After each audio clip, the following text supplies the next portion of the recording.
and missed. Chris Sale starting out sharp again.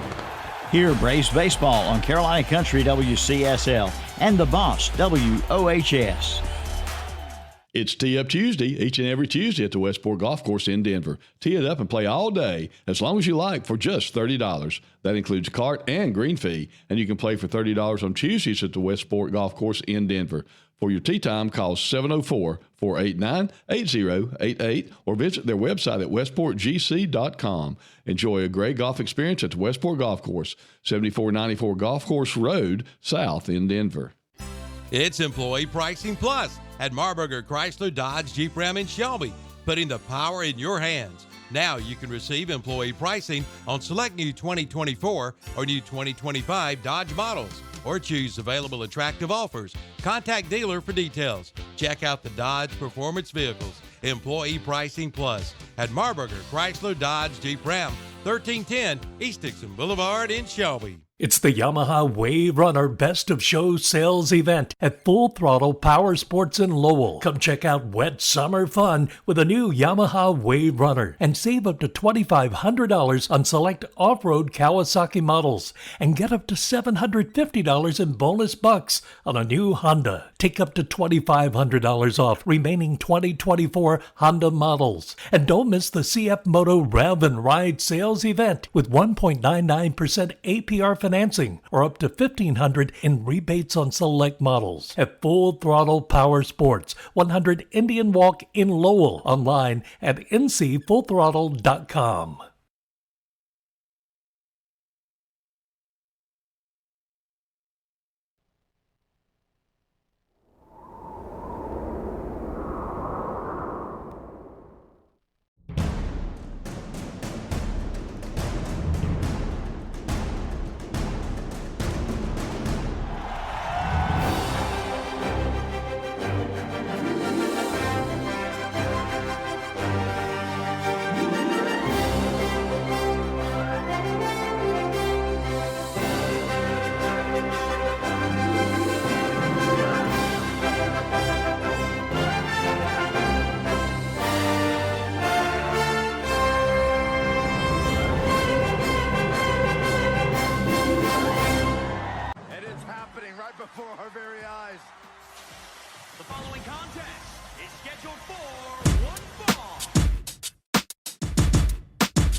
To another Saturday Morning Sports Out with Kevin Hastings, Tom Sadafani, Chip Carter, and Terry Reinhardt. Right now, Chip is not here, so we got Zach Mayhew in for him today.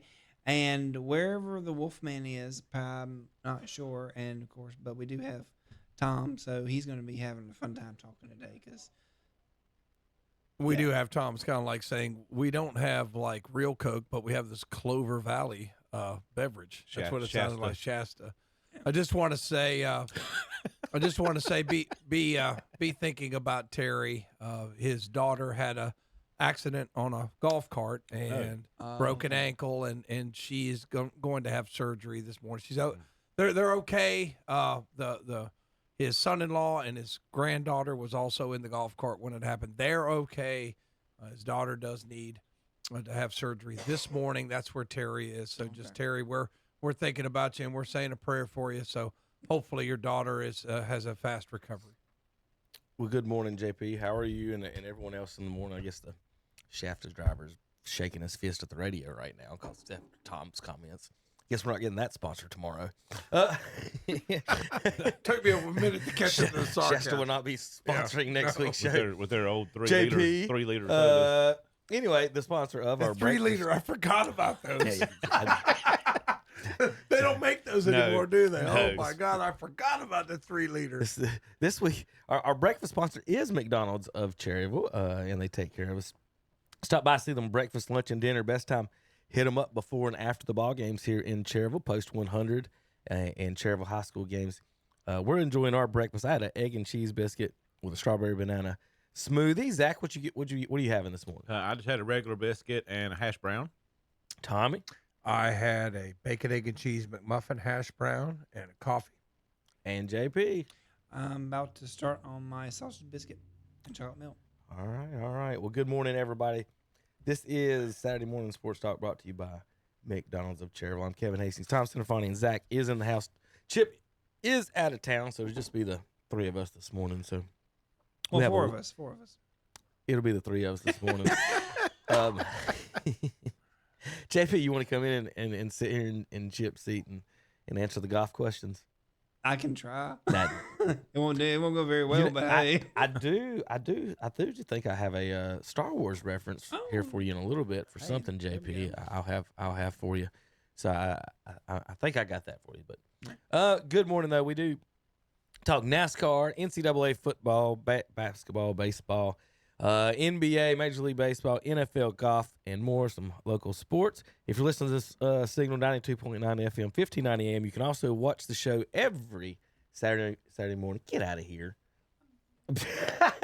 Oh, he's coming to steal his breakfast? He said, yeah. Said, sorry, Chip. JP's going to enjoy your hash brown and whatever else you got. Or Terry's. He's going to enjoy his Terry. Now, Terry might show up, JP. Let him smell your breath after you ate it. But anyway, you can watch the show live on Rumble. We've been working back and forth between Rumble and YouTube, trying to get all that settled. And so we're going to have live on both here at some point going forward here in the fall as well. So folks can tune into both. You can also watch the replays on both as well. We'll cut up into segments, NFL, MLB, NASCAR, NBA. If you miss your favorite segment, you can always go back and watch that or the whole show. Also some bloopers and stuff, and when Chip admires the movies and everything else. But anyway, we've got a good show prepared for you today. NASCAR, like I said, for our NASCAR fans listening on the radio right now, this weekend on KTC Broadcasting, we had the Xfinity Series last night race. We've got Truck Series racing today, and also Cup Series racing tonight here on KTC Broadcasting from Echo Park, Georgia. And I don't know if Terry's gonna be watching that one. It's a road course, Tommy. So He won't watch. Might not get it. he probably won't. Right now, looking at this weekend's schedule for everybody, the Truck Series is actually was in a different place. That they're in. I gotta find the artwork and the tweets for that, and I'll tell you exactly where they are. Let's go to that. So over on KTC Broadcasting, you can find our broadcast of the day and links to some stuff. So we've got.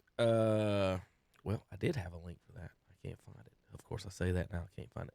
All right, 6 p.m. coverage begins tonight for the Cup Series race in Georgia. So last week's winner, Chase Briscoe, this week down in Atlanta. So they're not in a home road course. I'm sorry, but that's next week, the Chicago Street Race. This week they're in Atlanta.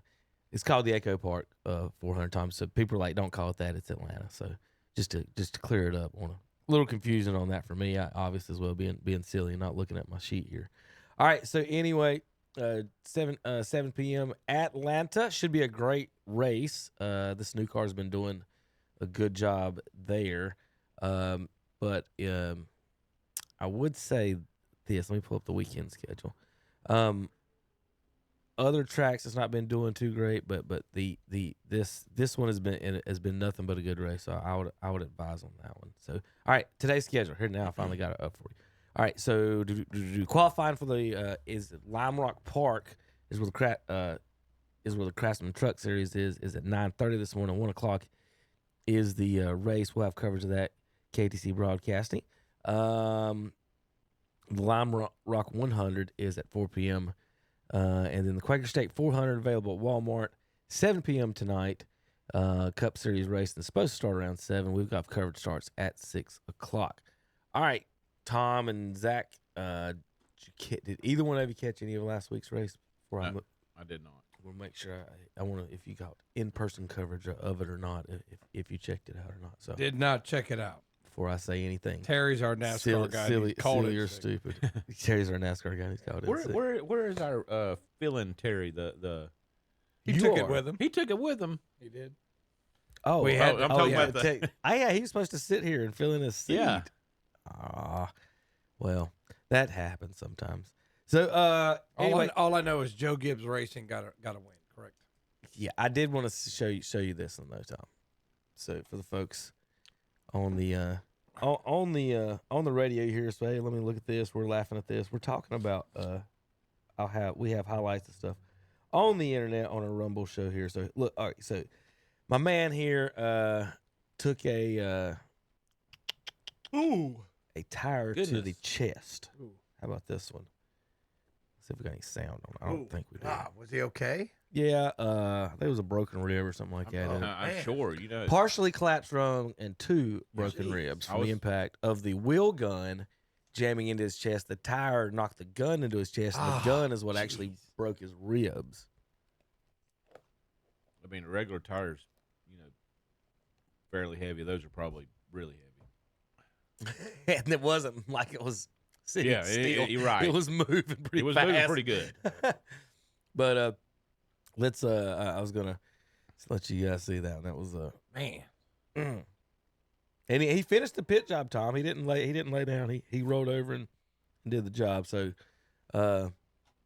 good job with JP. What is his name? He just put JP. Let's see. I'm trying to find his full name there. And then, of course, they don't last. It's just JP, huh? JP Keeley. There you go.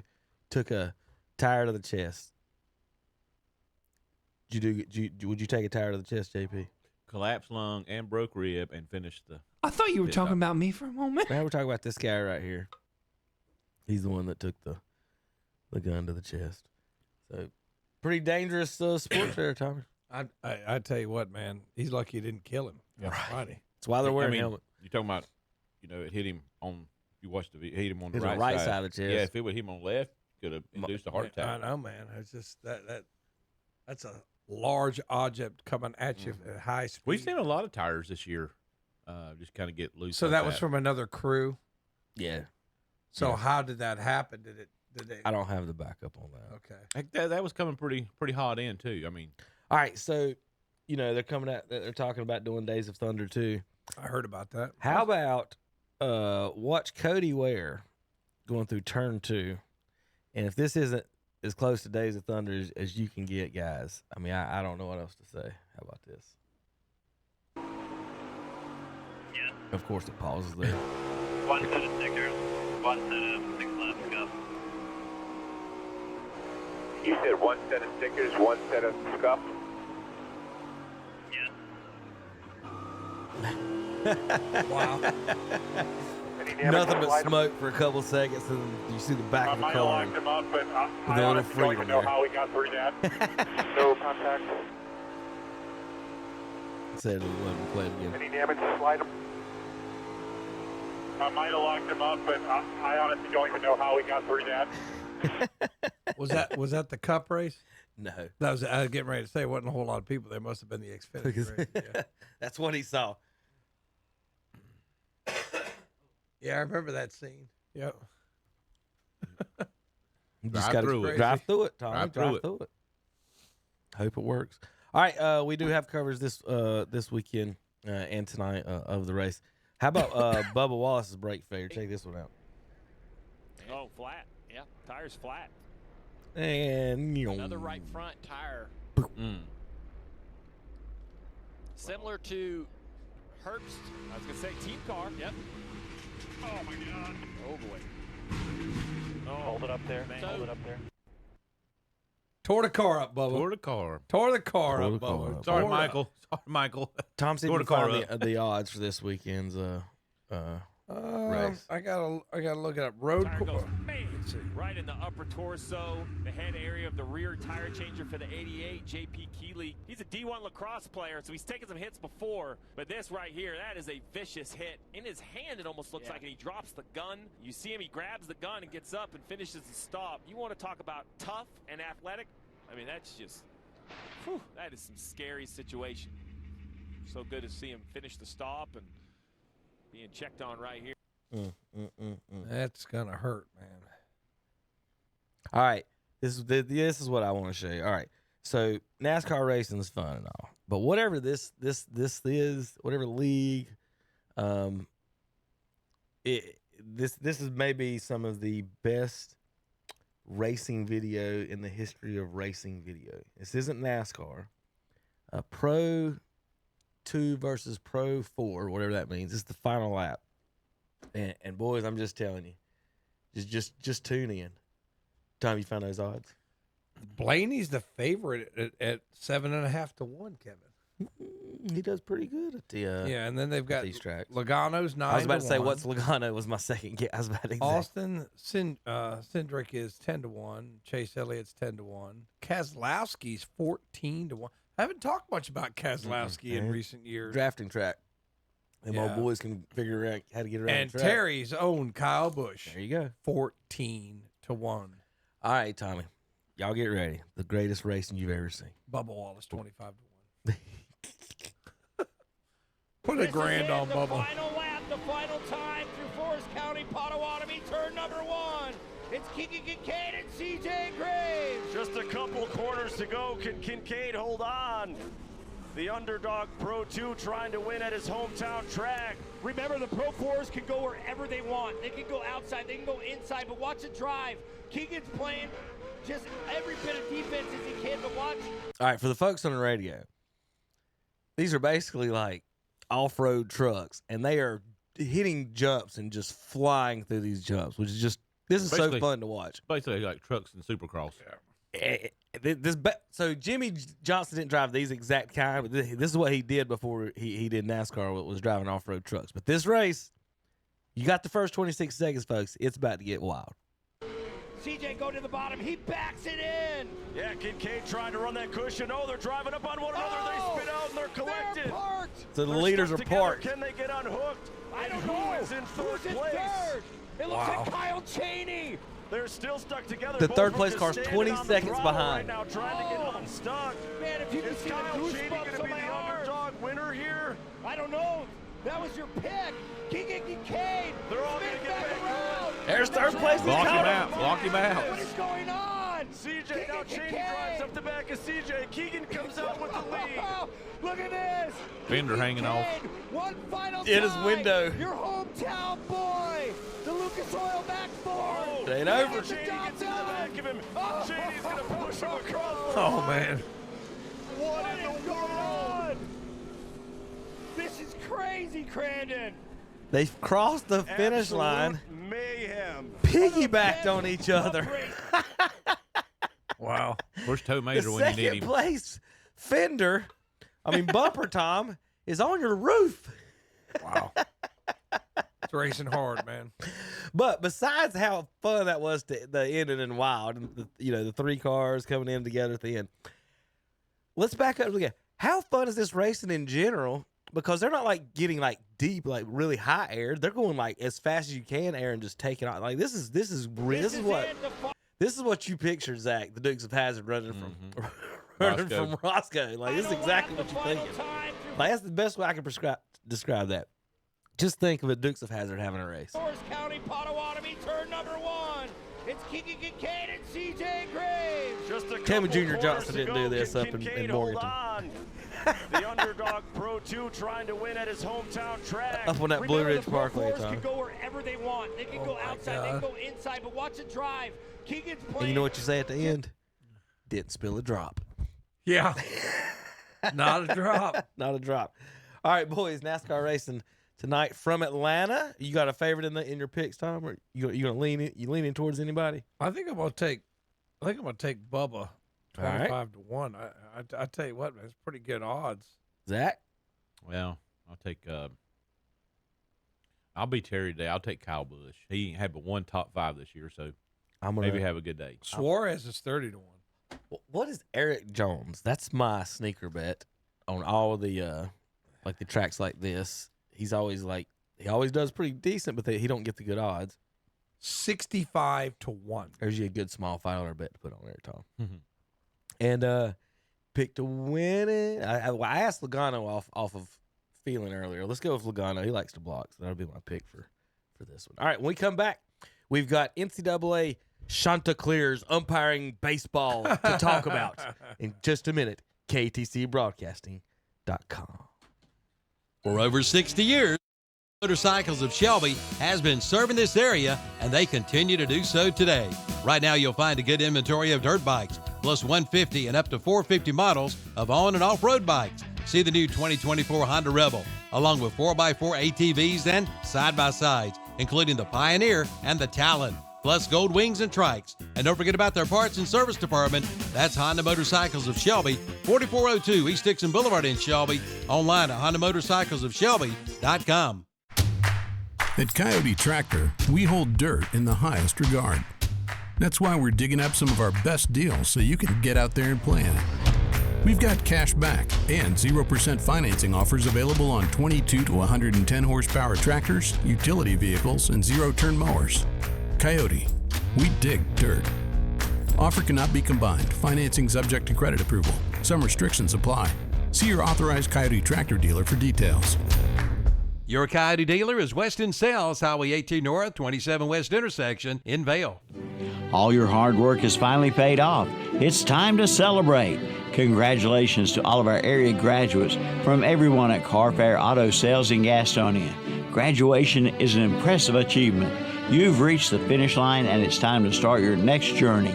Again, congratulations to all our area graduates from Car Fair Auto Sales, where you get better cars at great prices. Located at 1320 Bessemer City Road in Gastonia. Online at carfairinc.com.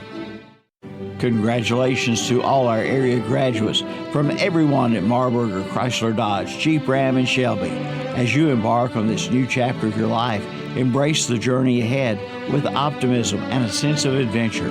The world is yours. Today is just the start of all the wonderful things that life has in store for you. Take pride in how far you've gone and faith in how far you can go. This graduation wish is from everyone at Marburger Chrysler Dodge Jeep Ram, 1310 East Dixon Boulevard in Shelby. Online at Marburger Chrysler Jeep Dodge Ram. It's time to go yard with a new John Deere from James River Equipment Company in Shelby.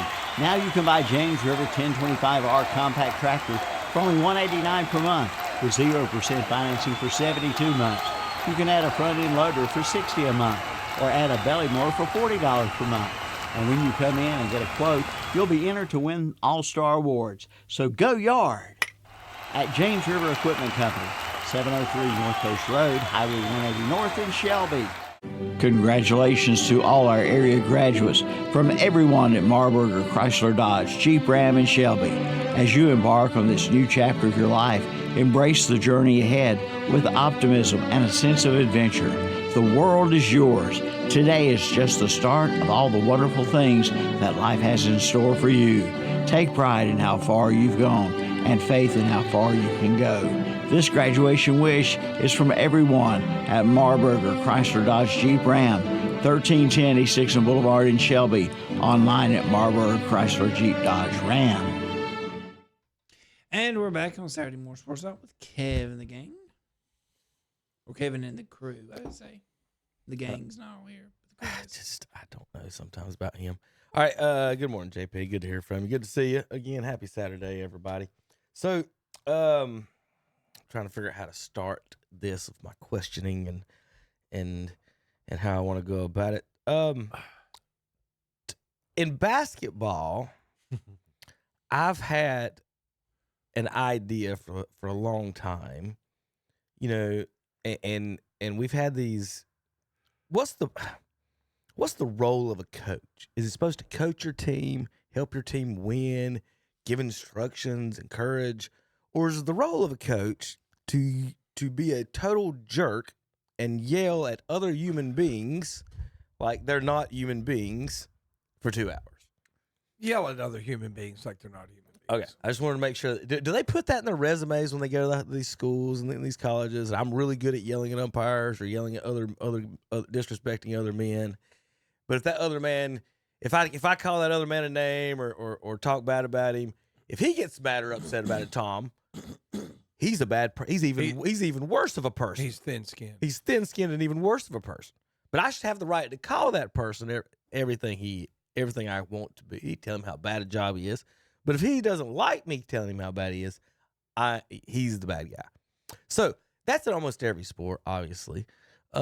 Baseball, it's bad. Basketball is bad. My thing is, by reading the comments on this stuff and watching lately, I've just come to the conclusion that I think most people hate umpires and referees more than they love the game that they go to watch. I think that.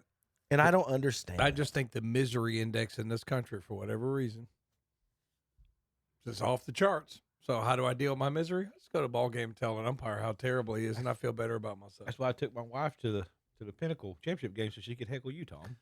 Yeah. And that's what I'm saying. Like, instead of cheering your kids, I love Mandy to death. I know. She probably had no idea what she's talking about. Like she did. She just blurted it out. Yelling at Tom doing a job. I worked with another guy. Tom's on the pay. As soon as we got done, the guys, like, his wife came and watched him umpire the game. He's there with his kids and his wife, and they're all going out to eat. That's what people should be doing. Like, find something in life to enjoy. Enjoy your family. Enjoy your time together. But instead of doing that, it's like, we're just going to get together. We're going to enjoy ourselves and watch a ball game. We're going to go there and scream at umpires. Right. And it's just dumb. And that's what I mean. I think it's also not just dumb. I think it's learned. Oh yeah. Now, listen, I have seen other coaches heard them telling players of mine it was the umpire's fault. You struck out. You got out, little Johnny. Yeah.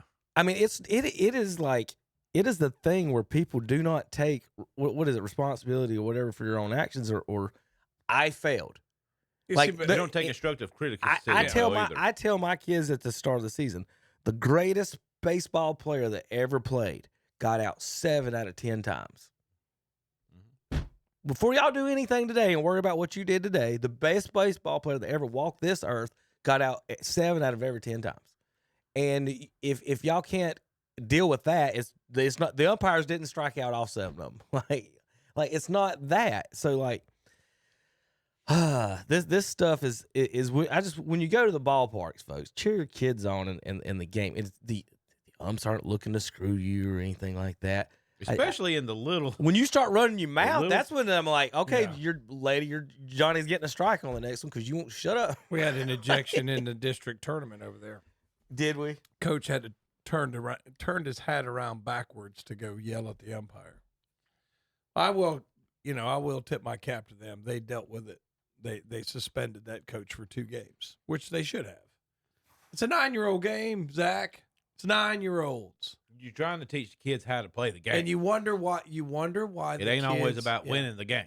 You wonder why the kids act the way they do, but it's not all the kids' fault because the adults are setting the example.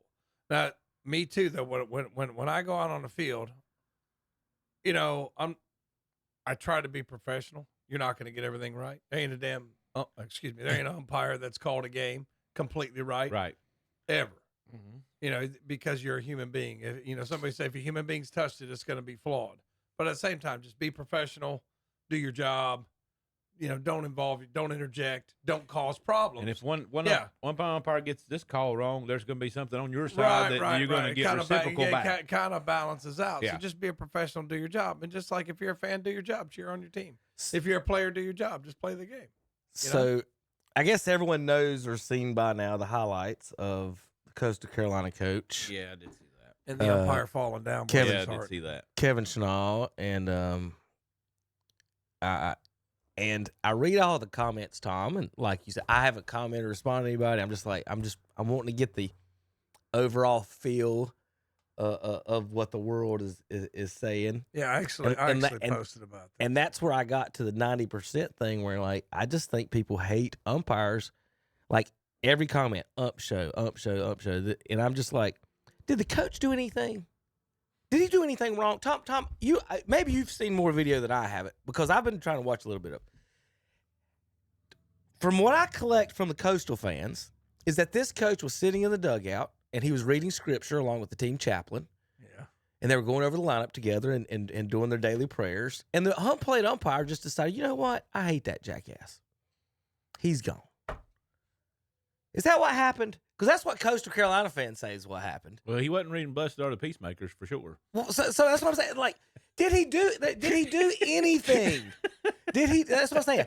If he didn't start acting like a jerk, the ending result of you being a jerk wouldn't be you asking to leave the building in the first inning. Whatever happened between you starting to act like a jerk and you being told to leave because you're a jerk, you can't blame on other people, right? So that's what blows my mind on all this, is that they act like he was over reading the scriptures and blessing holy water on his batters over here, and it's just ridiculous. I'm trying to find. I'm going to get some audio from him, and you want to read the? I'm going to read the statement from the Probably the AD or something. Coastal Carolina state. This is the statement from. It's not saying who wrote it, but I'll read it for the folks out there. Let me fix that so the folks at home. Yeah, they dumped the assistant coach too. Yeah, assistant coach was gone too. The ejections of the head coach Kevin Schnall and the assistant coach Matt Schilling in the bottom of the first inning drastically altered the trajectory of a must-win game for our team. Tom, did they do anything? Did the coaches do anything wrong? Remember, these decisions were made with an alarming level of haste, without an attempt at de-escalation, and so. What are we de-escalating, Tom? Who's escalated? Who's mad? Who's the one acting like in the third 20th word? They've already admitted my coach is a jackass right here, right? That's what I'm saying. Like, come on, and deprived our student athletes of the leadership they have relied on through a historic postseason run. Oh my God, cry me a river, Coastal. So. It is about the coach looked real professional coming out there. It's about process and professionalism are the next 5 words that come out of this statement. Gaslighting at the highest level. In the biggest moment of the college baseball season, our program and its students athletes deserved better. So, again, because it's the NCAA championship game, my coach should be able to walk out there and act like a jerk in the first inning and not get thrown out. Is that what we're supposed to do? Okay. So he could have just sat there and not said anything about balls and strikes. Tom, what's one of the first rules you can't argue? You cannot argue balls and strikes. All right, yeah, I thought so. In the biggest moment of college baseball, I just read they deserve better. The NCAA must reevaluate how it trains, assigns, and reviews umpires in championship environments. We expect consistency, communication, and the same level of excellence from our officials that we demand of our teams. Our players have represented this university, this conference, and college baseball with the integrity and heart. They deserve the opportunity to compete for a national championship with their leaders, and were denied that opportunity today. Did he not start the game? Did he have a coaches meeting? Was he announced? Hello, ladies and gentlemen, coach for the Coastal Carolina, Kevin Schnall. He came out of that. There's no accountability in that about anything from them. No accountability. He came out of that dugout like he was at a bar starting to fight. He came out of that dugout like another guy slapped his girlfriend on the rear. Mm-hmm. I mean, you can't do that, man. You can't. I mean, all the aggression was from him.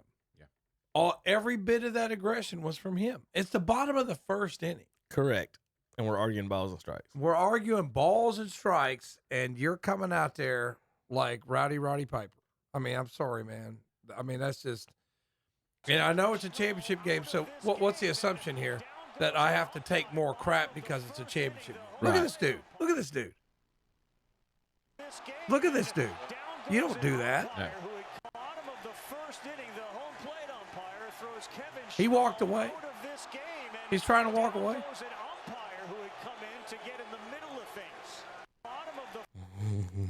I do feel bad about the guy who fell.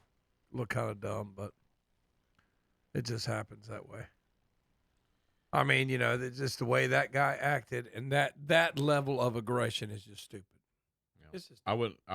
If my kid was an elite baseball player, he wouldn't go sit under that administration. I can tell you that right That's now. what I was about to say. Yeah. Would you? And I see people like, I'll run through a brick wall for that coach. Let my kids play for them. And that's some of the comments. And my comments were, ain't no way. Right. Ain't no way my son's playing for him. Your kids are going to mimic what he does. Or he's going to take that out on your kid at some point. Yeah, right. That's an abusive man and a coach. I've seen I know exactly what this is. You want to hear his comments? Crying. 0.7. Coach, you guys, Coastal Carolina played for the national championship. They lost 2 games by 3 runs. What do you want your players to remember about this year and the College World Series? Well, they accomplished a lot. They accomplished a lot to get us just back to Omaha after what we did in 2016, and then to come to Omaha and play the way we did and get us back to the World Series finals is really incredible. And this team will go down. Unfortunately, we lost, but these two games won't define what this team was. I mean, if this team won a national championship, you could argue this was the best college baseball season in the history. I mean, I'm a little bit of a college geek. All right, so if his team wins, Tom, it's the best college baseball team in the history of baseball. So what does that mean about the team that just beat you? Are they the greatest team ever? Is that what he just said? No, I'd go back and think about the 95 Fullerton team. I think had 9 losses. Tom, who played on the 95 Fullerton team? Don't know a single player. Zach, do you know? There was a Miami team there in 2000. I bet their coach didn't get kicked out in the first inning. What was that? 2001. Miami was really good. Yeah, Greg Olson, Kellen Winslow. They had Clinton Portis. What is he talking about, Miami in 2001? You could put this team up if we won the national championship. I mean, this team would have been in conversation with the best season ever in college baseball. 73 win Warriors. They're pretty good. Well, I was going to say the Patriots. The Patriots are 15-1. Undefeated and got beat in the Super Bowl. Now they're not even listing top 20 teams ever, probably. Went 15-1. So, excuse me. Let's see. There's 25,000 people there, and I vaguely hear a warning issue. That's because you're probably going ballistic and your hearing was turned Tom, off. When's the last time someone spoke to him like a subordinate where he needed to listen and be like, yes, sir, okay? Because I don't think just starting it off like that, I don't think it's been a while since someone has talked down to him. And he is such on his own pedestal. It is insane. As the head coach, I was an assistant for 24 years. And Congratulations. As an assistant, it took you 24 years to get a head coaching job. He just took it. It took him a quarter century to get promoted, Tom. You're like a second level I'm so citizen, fed up with this dude. And you can't say a word. Now, as a head coach, I think it is your right to get an explanation of why we got warned. And I'm 48 years old. I shouldn't get shooed by another grown man. Right? But should another big grown man be yelling at you from the dugout about your balls and strikes? Or coming at you like it's when I come out to ask what the warning is. A grown man shooed me. So at that point, I can now hear him say, it was a warning issued for arguing balls and strikes. And at that point, I said, because you missed 3. You're not supposed to argue balls and strikes. There's your problem. At that point, ejected. That should have been the end of the story, right? That's it. Should have been. Ain't that what it's supposed to be? Ain't that what the coaches, umpires means what it's supposed to be? Once you're warned.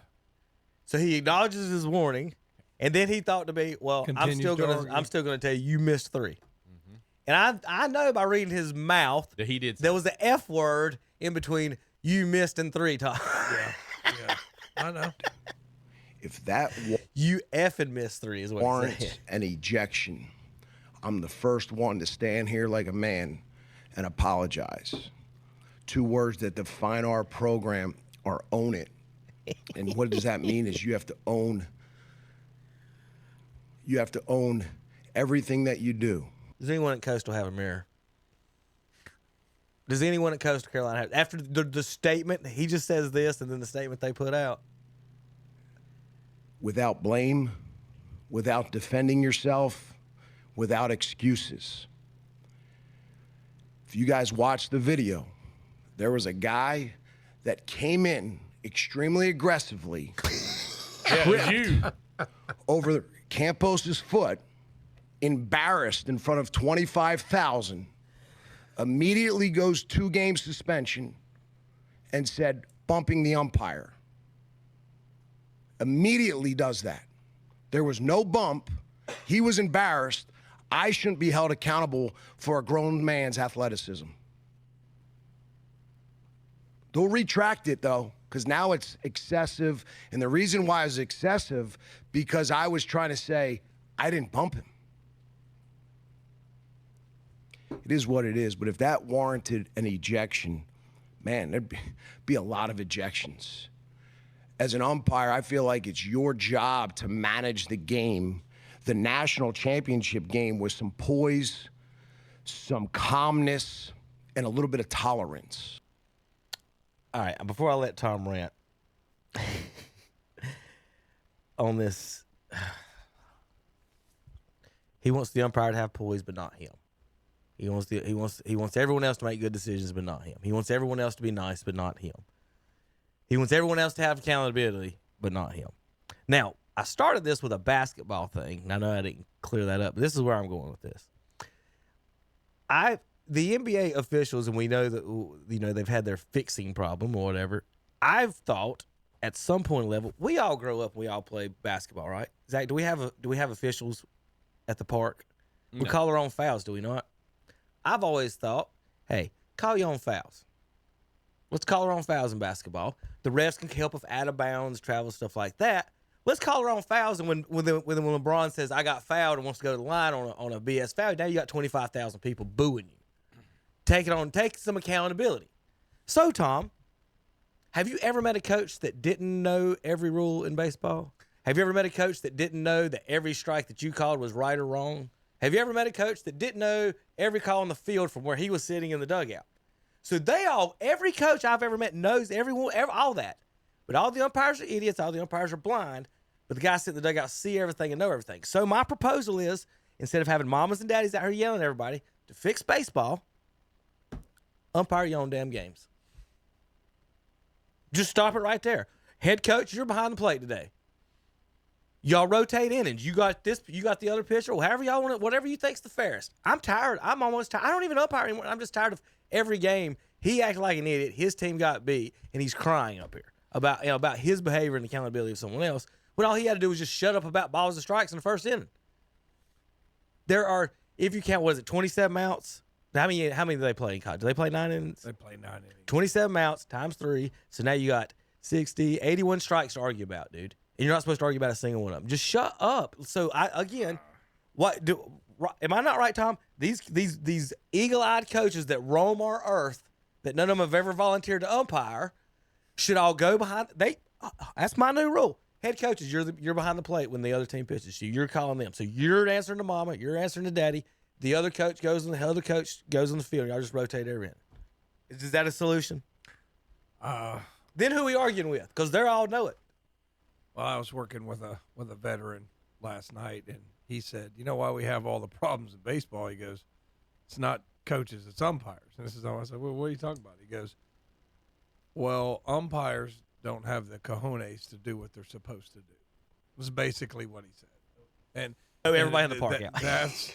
No, it's just like if you're taught to keep your poise. Like, I haven't been to a camp before, but you're taught to keep your poise. I mean, okay, you don't want to start screaming back at the guy.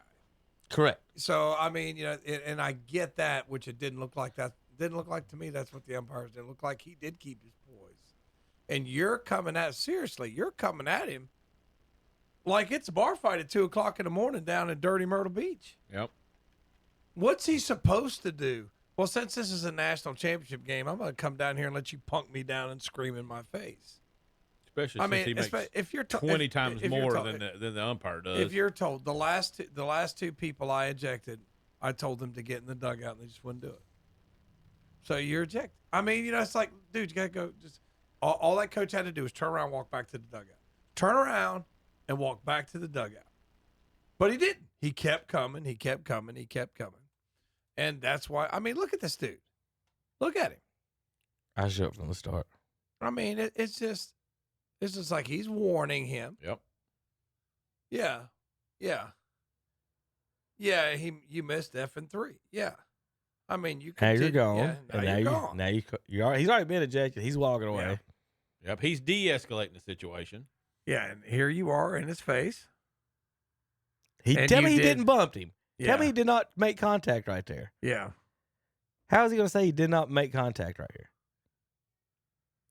Now, the guy's clumsy, I'll say that. That don't have anything to do with him not making contact. Yeah.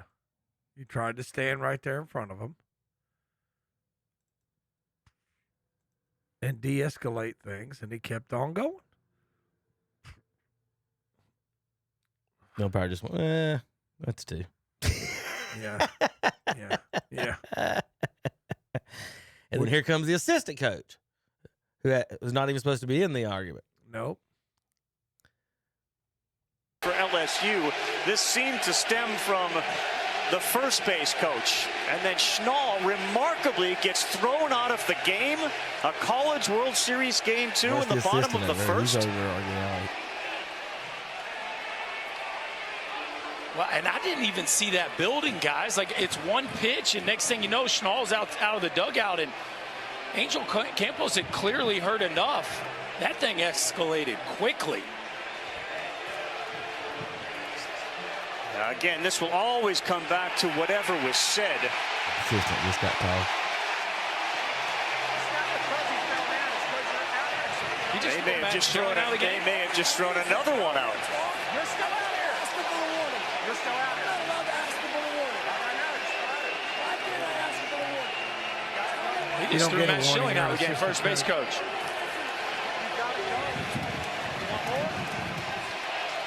I think if you look, and we will obviously look back at it, but now remember, those angels, those coaches were angels, Tom. They didn't do nothing wrong. They didn't say nothing mean. They didn't act like a jerk. They didn't do nothing disrespectful. All they did was coaching their boys to victory for good old Teddy Roosevelt. It's embarrassing. It's embarrassing. I mean, now if you see the umpire like scream at him, pointing in the dugout or something Angel like Hernandez that. stuff. Right. Yeah. Like if you see him scream at him, point him in the dugout, posturing and all that stuff, those guys weren't doing any of that. I mean, I've seen jerk umpires that bait coaches. I'm not going to say that doesn't exist, because it does. Right. Because there's jerks on both sides of this. Let's not pretend like there's not. But at that one, I mean, that guy's just, hey, that's your warning. You missed F and 3. You're gone. I mean, it's just doesn't matter.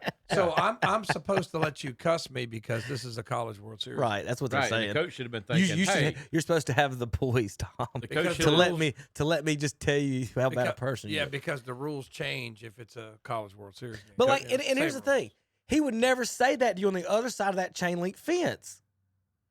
That's the thing. Yeah.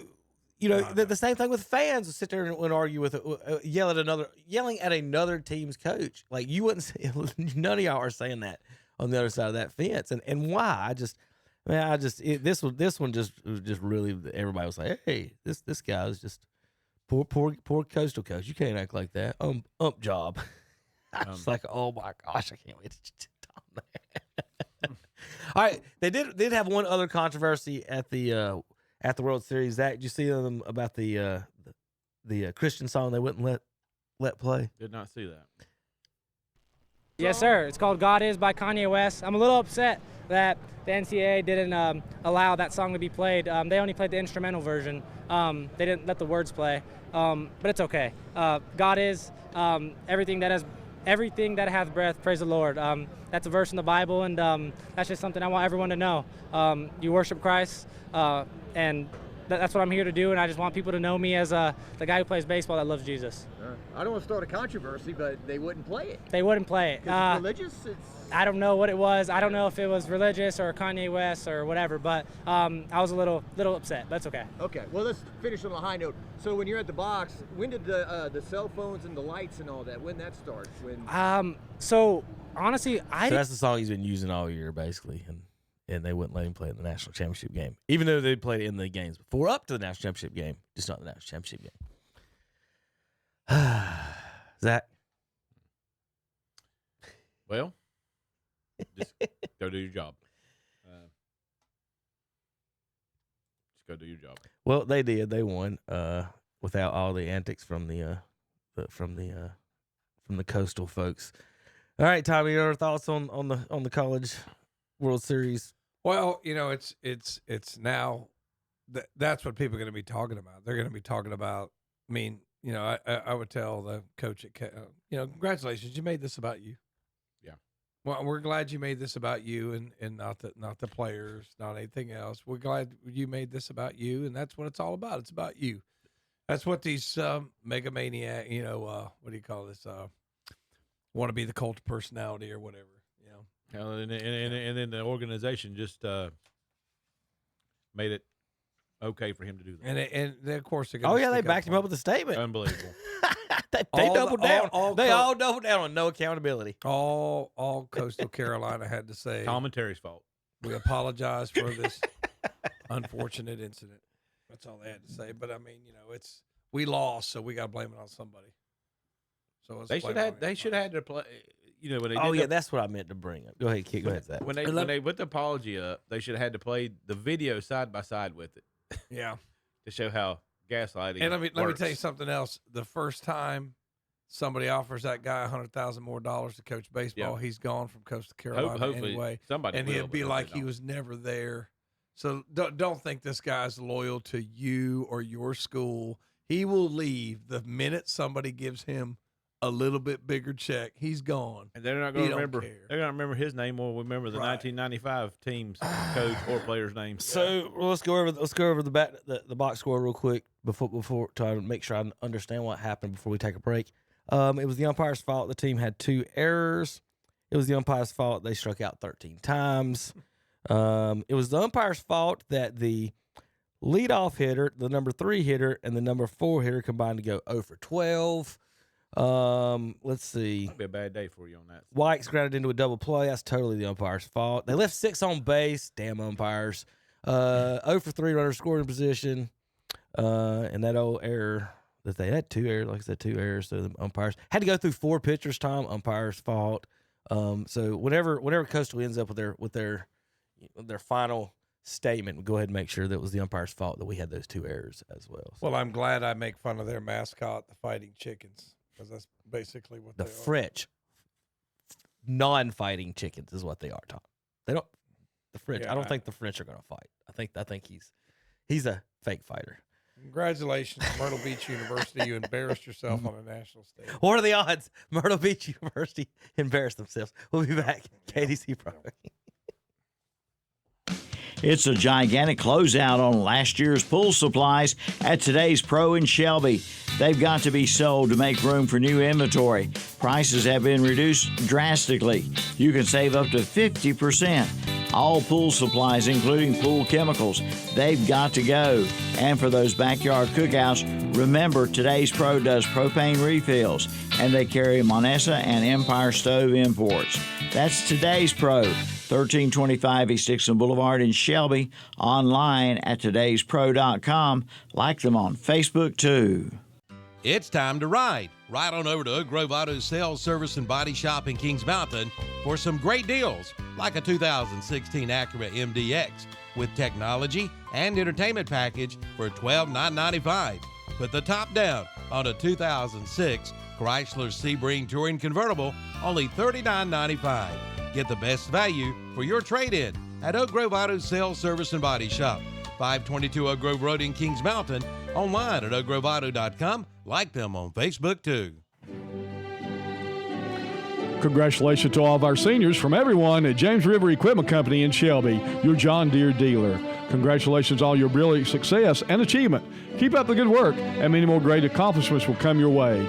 We are so proud of you. Congratulations to all of our Area 2020 graduates from everyone at James River Equipment Company, 703 North Post Road, Highway 180 North in Shelby.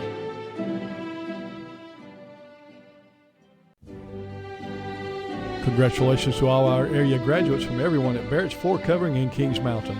You have made us proud, and we bring you congratulations on your outstanding accomplishments. You are now destined for success, and nothing can stand in your way. You are on your way to success. Again, congratulations to all our area graduates from everyone at Barrett's Floor Covering on Dixon School Road in Kings Mountain.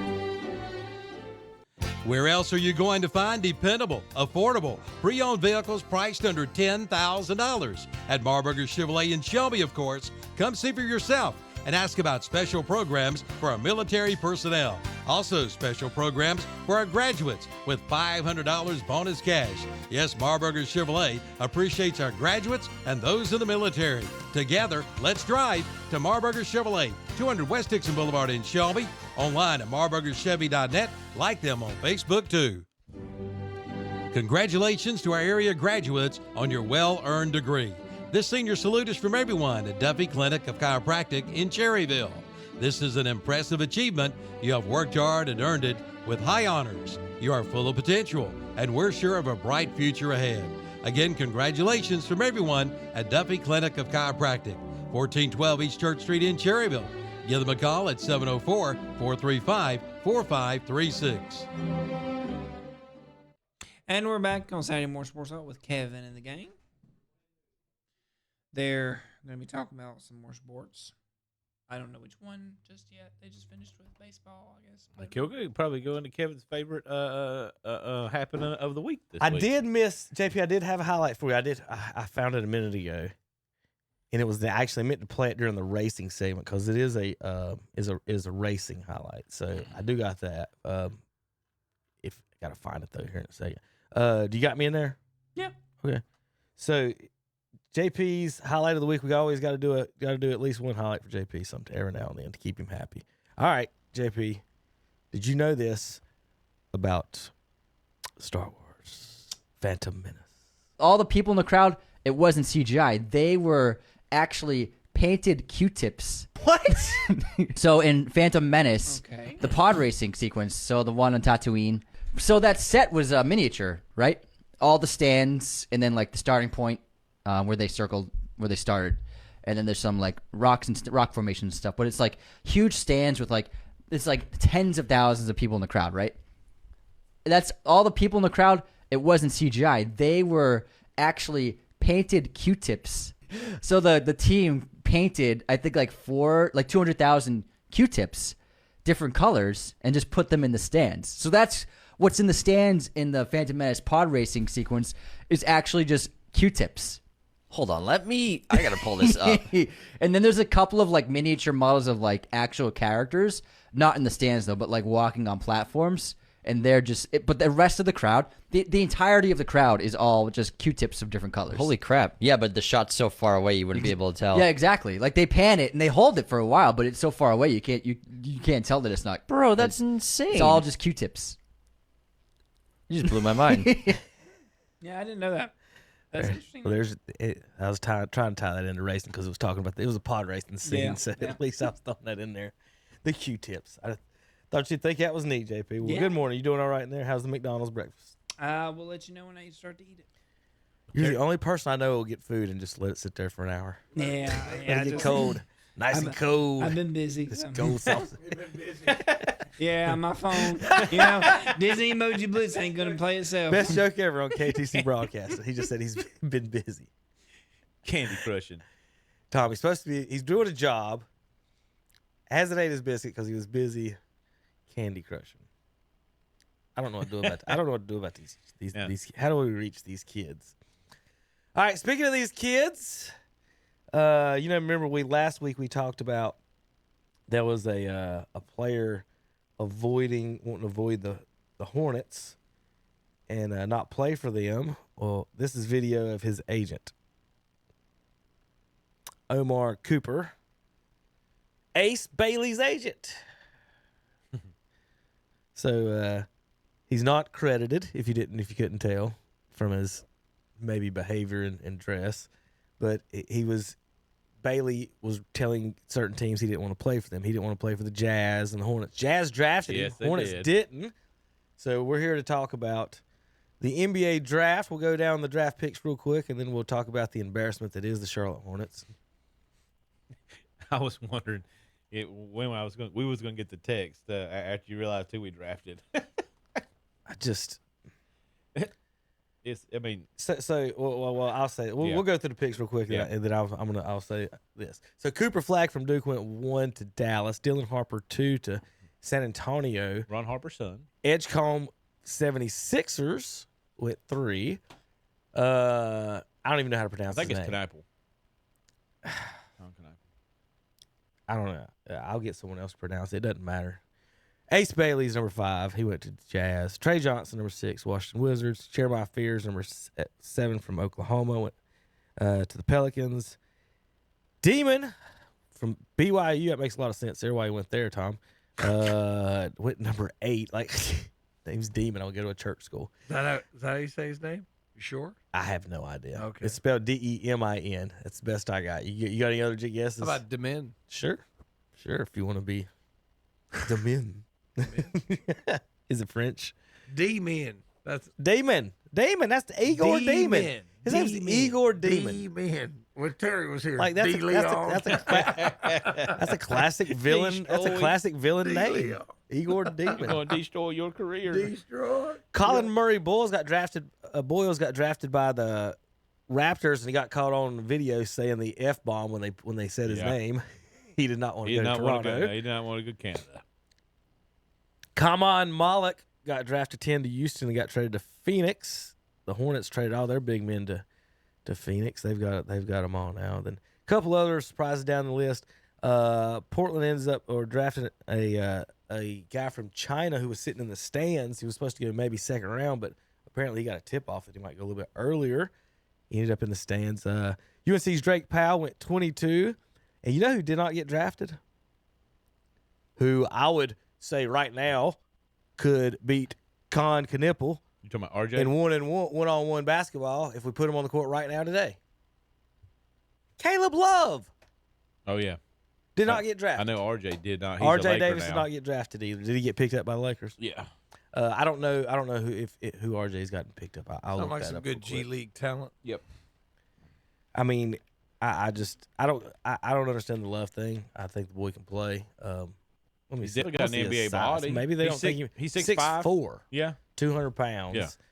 I mean, Michael was 6'6", He's Kendall Gill. 195. He's Kendall Gill size. Like, right. Like, it's so. I think it took a pay cut to go to the NBA. Right. Well, that's what they were showing. I got one of the guys. That's why these kids act like this. Well, one of the rookie contracts was it? Oh God, no. Your guy at Ohio State, Tom, Jeremiah Smith, has more money in his bank account than Brandon Marshall does, and Marshall made $80 million in the NFL. They showed each other their bank accounts together, and they were like, "Who's got more money in our bank account right now?" And whether Marshall wasted it all is a different story. But right now, Jeremiah Smith has more money in his bank account than Brandon Marshall does, and he made $80 million in the NFL. So how do you get them to hustle? That's what I said. The backup players, the stars, they better they're gonna have to start letting them go pro like 1 year, like the basketball kids did. They are. Maurice Claret's gonna just to fix a lot of that. And you know what? It's gonna ruin college football like it ruined college basketball. College basketball is not interesting anymore. And everybody used to follow it. I don't even know half these. I don't even know 2/3 these. I don't even know 95% of the only thing that has saved college basketball is legalized sports gaming.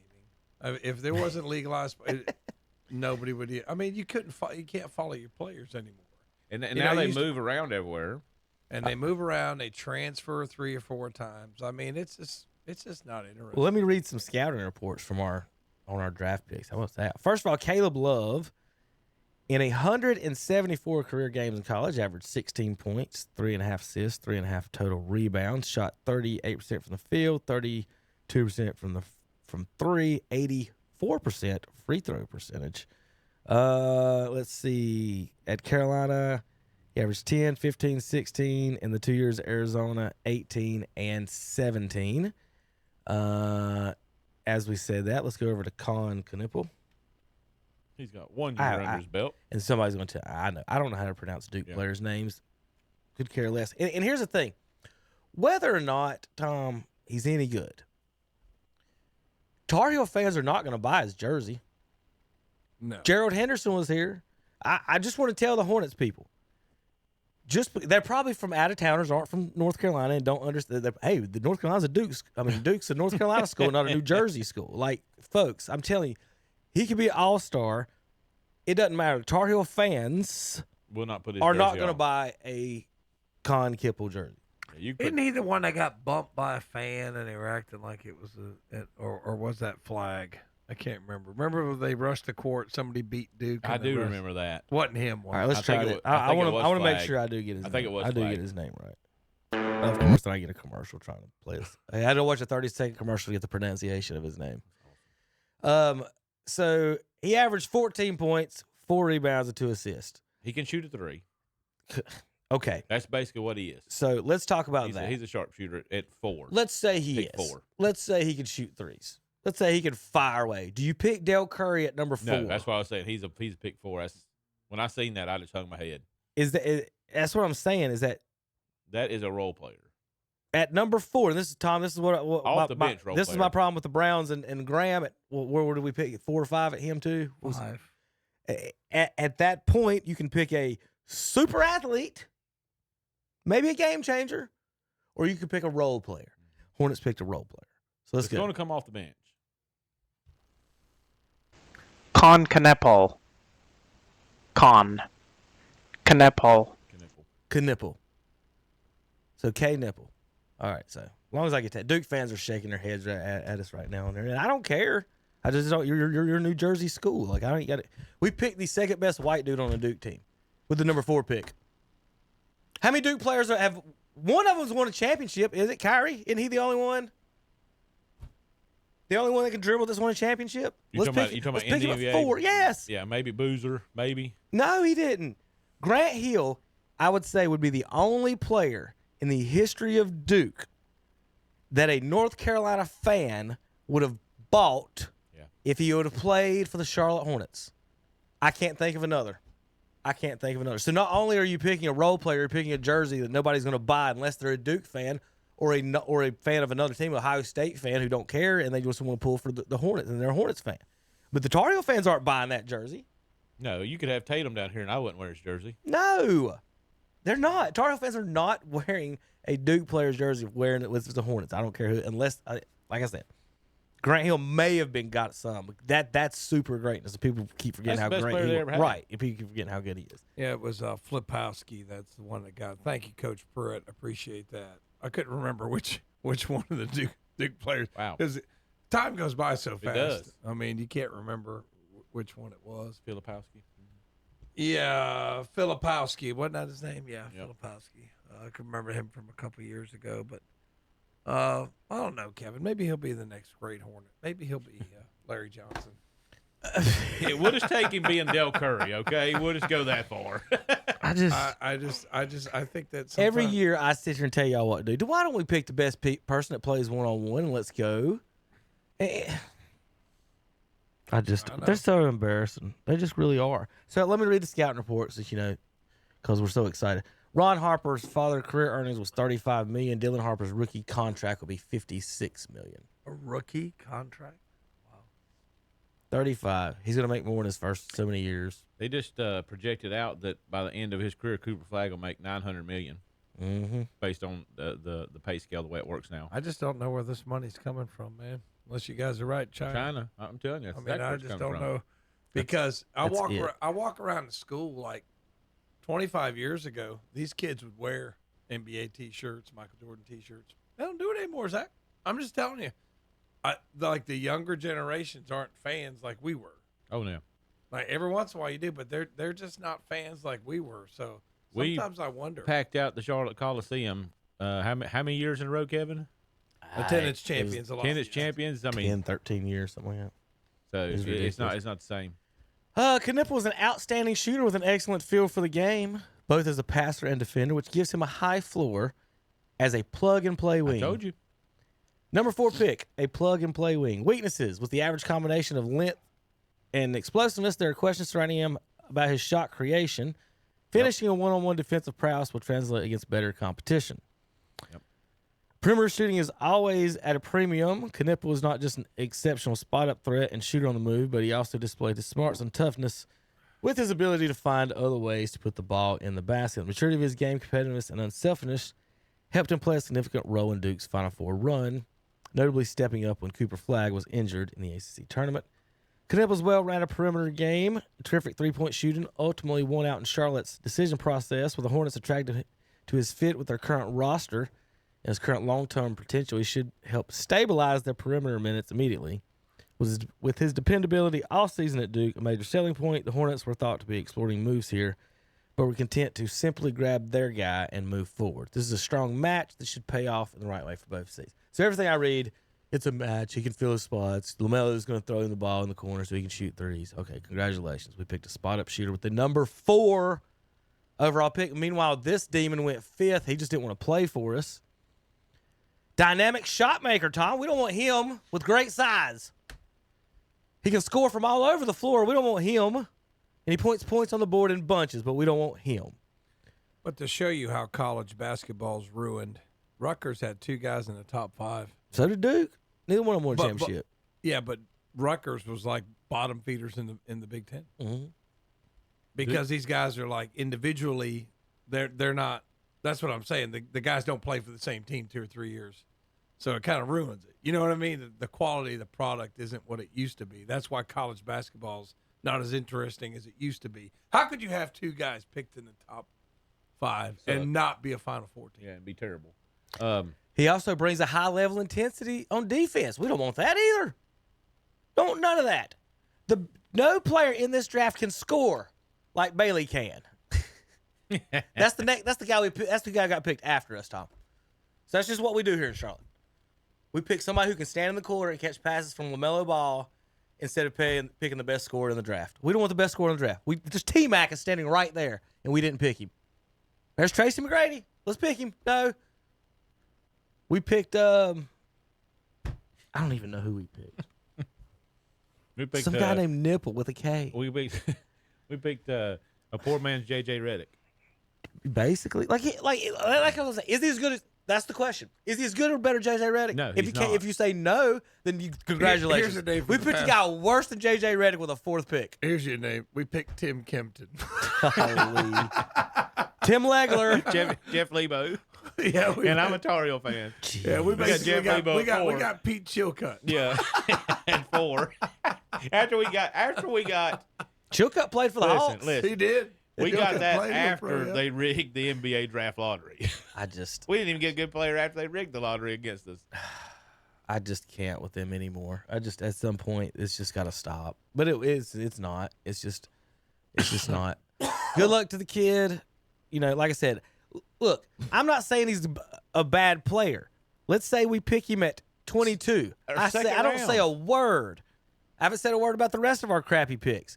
But at number 4, and you pass up on the best scorer in the draft because he didn't want to work out for you. Who cares? Who cares? They gave us an A on the draft grade. They did. I'm sure they did. Oh, my gosh. That bumped up my ass. Who gave the draft grade? Dick Vitale. Right.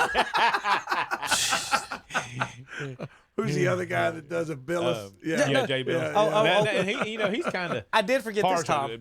Dick Vitale's the main thing that they keep talking about it is with the head coach Charles Lee and Knipple is that they had such an outstanding dinner, and that's why they got drafted. Right. Well, I swear to God, I can't make that up, Tom. We drafted the dude because they all liked what they had to eat. That's what happened with Bryce Young. Young. Say nothing about their. It don't say nothing about their play. Listen to this. That's why we drafted Listen Bryce to this Young. crap. There's 48 seconds of just crap. Told us that he had a dinner with you and Charles early in the draft process, and he said that he felt really good after that. What is that memory to you, and did you kind of walk away from that dinner with a similar feeling? Yeah, it was a great dinner. We ate too much, but he, good scouting. I think you go the entire season of watching these guys play, and then you get to sit with them for hours and get to know their personality. And truly figure out what makes them tick. Well, I hope there's a second date. I really do, Tom. More insights. I hope there's a second date. I hope they bring flowers, chocolates. Not once did we watch him cross anybody over. No, but by 'cause he has God, to take a screen to hit a three. but the shrimp cocktail was nice. People want to know where you guys were. And then here's our Charlotte Press. They got in 3 questions for Knipple. When you completed your first year at Duke, you're a good student. So I'm curious what you're studying at Duke and being in Charlotte. That's actually North Carolina. So is that going to make it easy to do correspondence classes or continue your education? Yeah, we'll see. That's not something I was really thinking about. I'm sure your parents are. Yeah, it wasn't something I was really thinking about, but obviously being close, that's opened up a real possibility for me. So I ain't taking another class, lady. What are you talking about? I'm worth $50 million right now. Colin, you've had a short time as a Hornet. Already been talking about how much you like to fit in with the young core have there. What have you thought about this roster and how you can fit in and make an impact? Fit in. Our number 4 pick's going to fit in. Yeah, I feel really confident about my ability to play with any group of guys on the floor and being effective players with guys like LaMelo, who has the ball in his hands a lot, and talented guys like Brandon Miller. Being able to play off the ball with them and be effective, especially as a movement shooter, spacing the floor. I think that'd be a good fit. On his major at Duke, yeah, I was going to declare a major in history, Tom. It's good. Good. I'm glad you were there to study, son. Yeah, I'm not doing all that. Who won the Civil War, son? I'm sure you don't know. French. Yeah, the French one. Who we declare independence from? The Russians. Cooper Flagg is the first American-born white boy picked since Kent Benson in 1977, number 1 overall draft pick. Did y'all know that? No, but I like What did it say? First American-born white boy picked since Pat 40 tweeted out that since Kent Benson in 1977. Really? First white American, yeah. Pick number 1. Yeah, because Bird went 2 behind Magic. That's right. So here's our, we talk about the draft and the TV coverage. All right, Tom, let's count the people who played middle school boys basketball. Just say maybe, yes or no. Seth Greenberg, maybe. Danny Green, yes. The 2 ladies, no. Don't know who that guy is. Marty Smith, he's a NASCAR reporter. He's on the draft coverage, Tom. We're covering the draft. So we've got 2 out of 6 right now played middle school boys basketball. Same group on the next one. Shams didn't play middle school basketball. Neither did those 2 girls. Jay Billis did. Kendrick Perkins did. So we got 4. Then another guy who didn't. Stephen A. Smith did. Bob didn't. Allen did. So of that's PJ Clarissimo, so he probably did too. So of the 25 people in their coverage, Tom, 7 of them made a middle school boys basketball team. That's your expert draft analysis. So kids, moms, and dads, when your son says he wants to go do it with a communications degree, tell him no. Because they're going to hire some lady who's never played his sport. You could be the quarterback of Ohio State, Tom, and you can't get a job as a sideline reporter because that lady's going to get one right there. One of our former quarterbacks is going to jail for drug charges. Which one's that? Art Schleister. Played quarterback in the early 80s. Bless his heart. Somebody tweeted, the Suns are such a mess, they've traded for 4 Charlotte Hornets in the past 5 months. Wow. All right, draft party. 2,700 people tuned in bought tickets to watch them pick Colin Kniffel. Wow. I guess that's only 2,700 Duke fans in Charlotte. There you go, Tom. Like, wow. Really? They probably give out comp tickets. Well, They probably didn't pay for them. Here's the crowd reaction.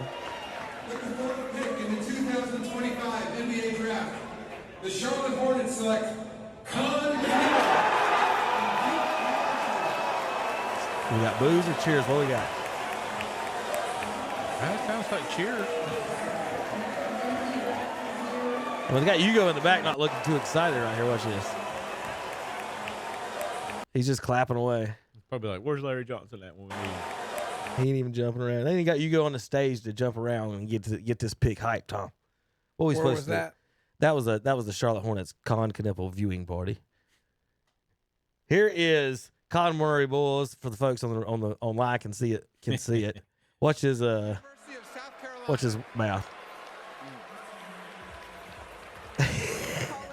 He did not want to go to Toronto with the F-bomb. Tom, would you want to go to Toronto? I'd play anywhere they drafted me. I was Preferred destinations, Here's Utah. Ace Bailey. He's was mad hoping to get because he didn't want to either go Washington, to Charlotte or New Orleans, Utah. or Brooklyn. The Utah Jazz selected Ace Bailey knowing that. This is a little bit of a stunner, but if you think about it, this is an outstanding place for Ace Bailey. They have a wide open wing situation. They have a huge need for a star in his mold. They have an outstanding coach. Should the number 5 pick be dictating where he goes, Tom and Zach? No. I'm just telling you, man. I don't know where all this money's coming from. This stuff's not as it's just not as interesting as it used to be. I know they hype all this stuff up. One of the and I know we're talking about draft, but I'm still NBA. One of the Lakers turned down a 4-year, $90 million contract, and Dennis Schroeder said, "I've seen this story before. I wouldn't do that."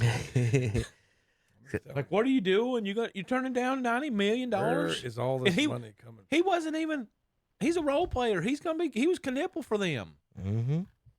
4 years, $90 million for 4 points a game. And it's almost like a lot of games are just unwatchable. Like you watch the quality of basketball from years ago. Remember that time you pulled up the All-Star highlight and there was such a great flow to the game. There was passing, there defense. And now it's just like, all right, just go down and jack up a three. Yep. Go down and jack up a three. I mean, it's Long just not, rebound, go to the other side. Right, Boom, right. boom. Jack up a three, jack up a three. I mean, it's just. Well, the Thunder won the championship, wrapped it up. Zach's prediction of the MVP wins. Halliburton tears his ACL. Scottie Pippen tweeted out, NBA Finals Game 7. I never heard of that. Thanks, Michael. That's what you should have said. Back when basketball was still good. OKC's road to the championship. John Morant gets hurt. Steph Curry gets hurt. Who's this one? Aaron Gordon gets hurt. And Tatum. And Halliburton. Well, OKC didn't have to play Tatum. That's the West. I thought you were talking about the whole playoff. That's every series they had to play. I mean, and they're now this is what they're saying. Oh, we really need load management now because our guys are getting hurt. No, you don't. You need to be playing. That's why people are getting hurt. The only thing is, too, is if I buy my kid, my son is a SGA fan, and I go to the Oklahoma City game, well, he's resting tonight. Right. Well, what am I paying my money for? I should get a refund. Yep, I agree. You know, I mean, it's just like I remember one time, Kevin, when we used to go down and cover the games. I wanted to go see Luka play. Yeah.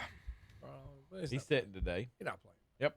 I mean, it's yep. just It's so, heck with the fans. I'm just telling you, man. I didn't pay to get in, but if you did have a kid with us, it's almost like politics. The heck with the voters. We're in now. We do what we want to do. I'm just telling you, man. It's really something the way these. But that's what it also tells me. This money must be coming from somewhere else because they're sure not worried about people buying tickets. No, where's this money coming from? I can't play all of it, but Baron Davis was talking to Rip Hamilton, and Baron was actually trying to go. He was trying to get to the Clippers or the Lakers himself as a rookie, and he was trying to figure out where everybody went. And Rip Hamilton ended up firing his agent after the draft because Baron knew more about where everybody was going than his agents did. So he's talking about he knew the whole like top 10 picks basically before anything happened. So this is them just joking. It was just them joking about how Rip had to fire his agent because he didn't have no information that the dang a rookie draft pick had more than he did. So that was interesting to see. And he didn't mind playing in Charlotte. He just wanted to play in LA. Remember, he went back there because that's where he's from and everything. That's a video of. I got some Celtics and Draymond stuff for Terry next week. He can see that. Achilles injury history. Only one player has come back and scored more points per game. Kevin Durant. Yep. Dominique, Elton Brand, Chauncey, Kobe, Brandon Jennings, DeMarcus Cousins, Klay Thompson, all dropping in their scoring averages a little more significantly in those. There's the Hornets.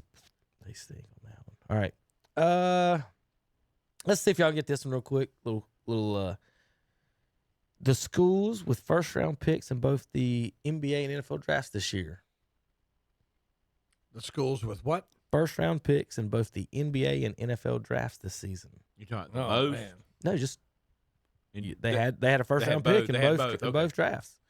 You got 2 SECs, 2 Big Tens, a Pac. I don't even know what they're in anymore, and then one ACC school. Which ACC school? How about that one? Had a player drafted in both the NBA and NFL drafts first round this year. Wasn't Duke, was it? Nope. You're close though, Tom. You're barking up the right flag. Wake or tree? Barking up the right tree. Sorry. No. That's a good guess. Even that's a good guess too. I'll give you credit for that. North Carolina. Oh, how about that? Mario Hampton. And it was live. Who was drafted last night? Is the running back Hampton? Yeah. Yeah.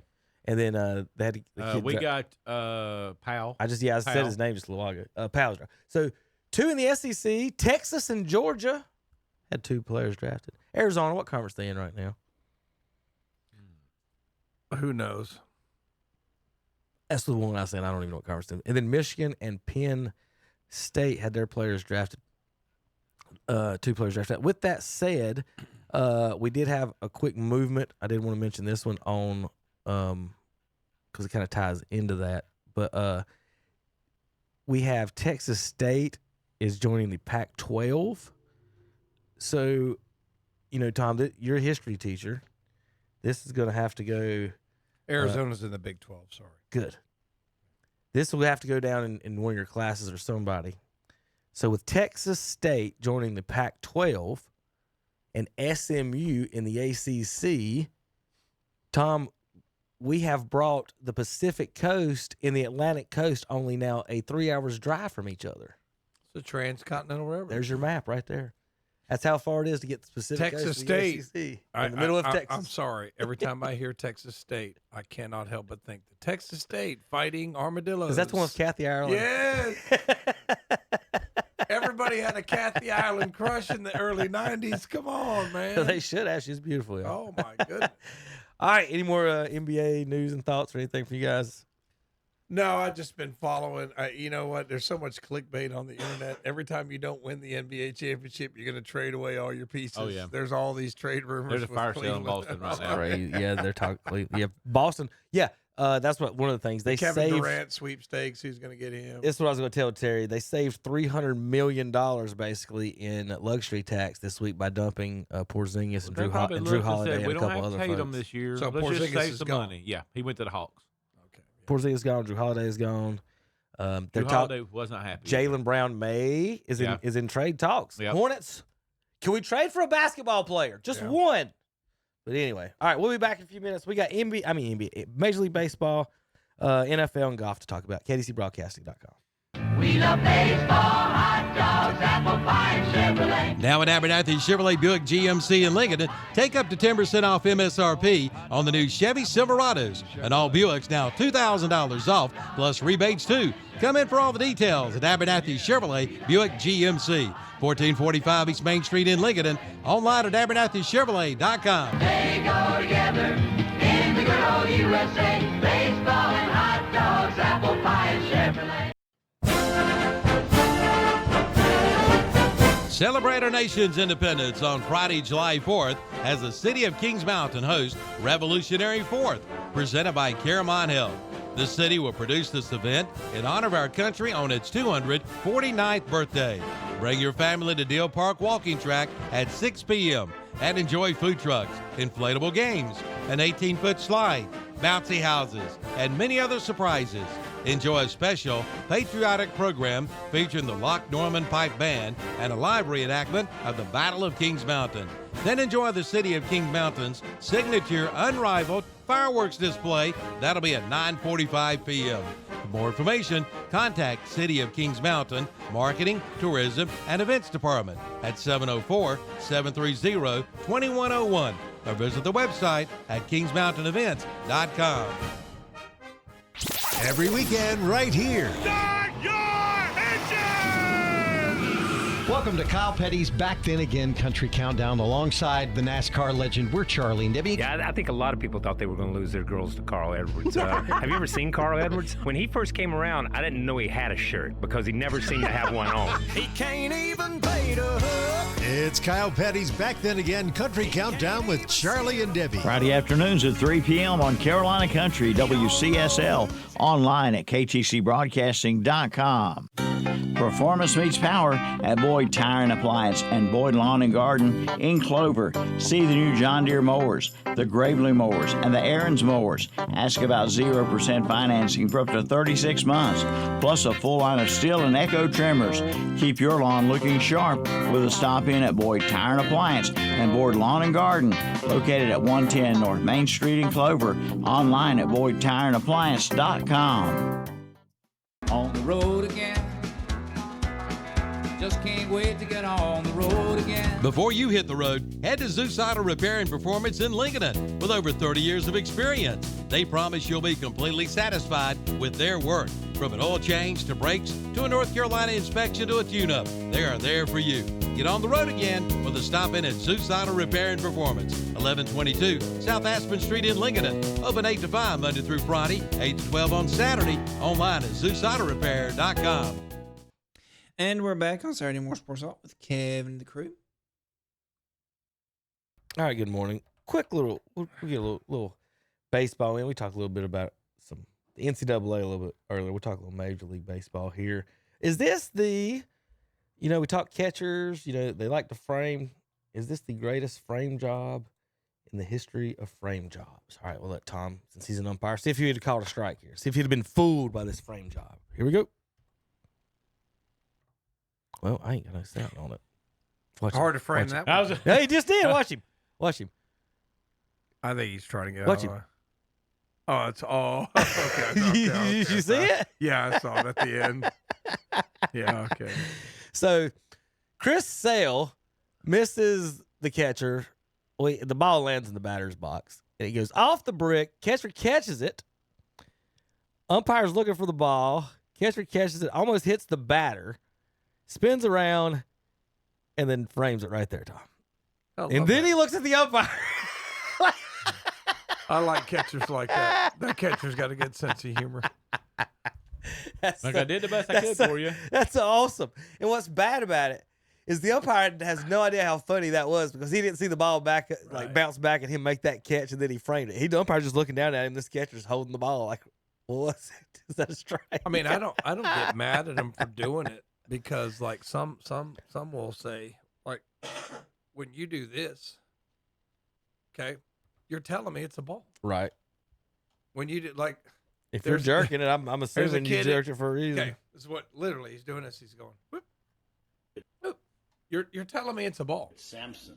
I mean, why are you doing that if the pitch is a strike? Right. So, like I don't get mad when they frame it. I say, good try, son. And sometimes they say, yeah, and then some. I don't mind catchers who question where they look back up. Where is it? I don't like the ones that are like, that's a strike. I was like, just, what I tell them? I said, I'll call it when you're at bat. And then sometimes when the catcher comes back up, there'll be a low pitch. I call it a ball. He's like, oh, it's a strike. Then he comes back up, and the ball will be low, and he'll say, I said, didn't call that on you, did I? And he just look at you. I was like, you want me to? I will. Oh, no, it's a ball. Yeah, it's a ball when you're at bat. It's a ball when you're at bat. And like after a while, man, it's just like, if you don't want that garbage called on you, why are you wanting that garbage called on the other team? Right. Mm-hmm. So, speaking of, here's the Cardinals. We like to put catchers at every position in the field. I don't know if you're keeping up, but we got like 5 catchers, and one's playing first, one's DHing, one's hurt. We got two catching. So here's one at first base. We got first and third, Tom. We got the old pick off, and we're awesome because we get fooled here. There you go. Good job, guys. That's like little league stuff. We got beat on the first and third. It wasn't even like 4 throws. It took us 2 throws to get. And the even sadder thing is look in the background. There's nobody at the game. Oh, there ain't nobody there for that at all. I do have a nice play from our shortstop. What's this? Oh no, that's the frame. Let me get down to Mason Wynn with the. If you're not putting butts in seats and you're not caring about the the money you're making, sell the tickets cheap where you can get some people in your stands.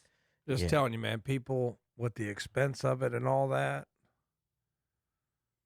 they're ridiculous. just people lose interest after a while. Like if the games aren't affordable, Right. like if you want to take, your couple of sons to the game, and Yeah. it costs you $200 to go to a Kevin, a those game. guys I driving mean- from here to St. Louis to go watch a ball game. You know what I'm saying? Like, come on, can you not make it affordable I mean, for and people doing stuff like this? These players with making 3 kids, excuse me.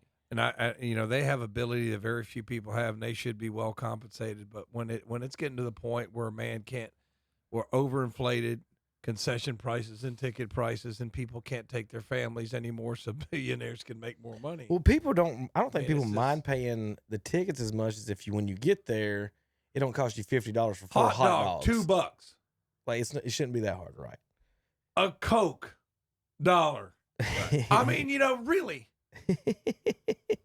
Or just to even be fair and be the same price as the grocery stores got them. $2.20 for a 20 ounce. Now I do say this now, like if you make Or beer, $3. the only thing about making beer super cheap is you're going to have problems. So like I kind of understand instead of doing $8 beers, just do $5 bills and say here's 3 tickets. You have 3 beer.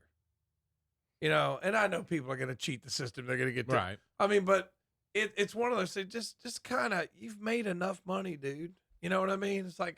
I mean, you're $285 million over the salary cap, and you're nickel and diming. I got you something to gamble on, Tom. Oh. Only one player left in Major League Baseball that's qualified with at bats has 0 home runs. He has warning track power. He's got warning track power. So last week there was 2. Now it remains Xavier Edwards of the Marlins. Of course, some other players will qualify with the number of bats here at some point. But right now, only 1 remains, Xavier Edwards. Now I want to show that Cardinals play of the week. Now, remember me, I showed you how fast our center fielder was last week. Now I want to show you how fast our shortstop is. And these two, like I said, these are like must watch. Like they're not hitting bombs. I'm gonna say that. This is old school Cardinals, Ozzie Smith, Vince Coleman type baseball from these two kids. They're fun. They're so much fun to watch. All right, Tom, he's on second base. Is our player to watch? Cardinals up. It don't really matter. He's just standing at second base. 1 out or 2 out. No, there's 1 out because they get it out. All right, here we go. Do it in different fashion. Well, until tonight and yesterday, that is. Fly ball. Alex Burleson from Lincoln. Oh, he hit it 396 instead of 4.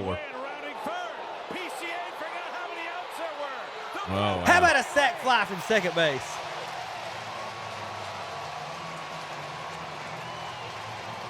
Whether or not the idiot in center field didn't know it, you got to be able to fly. Smart base running to do that. Do it in different They should have showed a good replay. Tonight and yesterday, Alex Burleson. Fly ball well hit center. Almost got it out of there. And then this dodo. He's got just enough room. Mason Wynn rounding third. PCA forgot how many outs there were.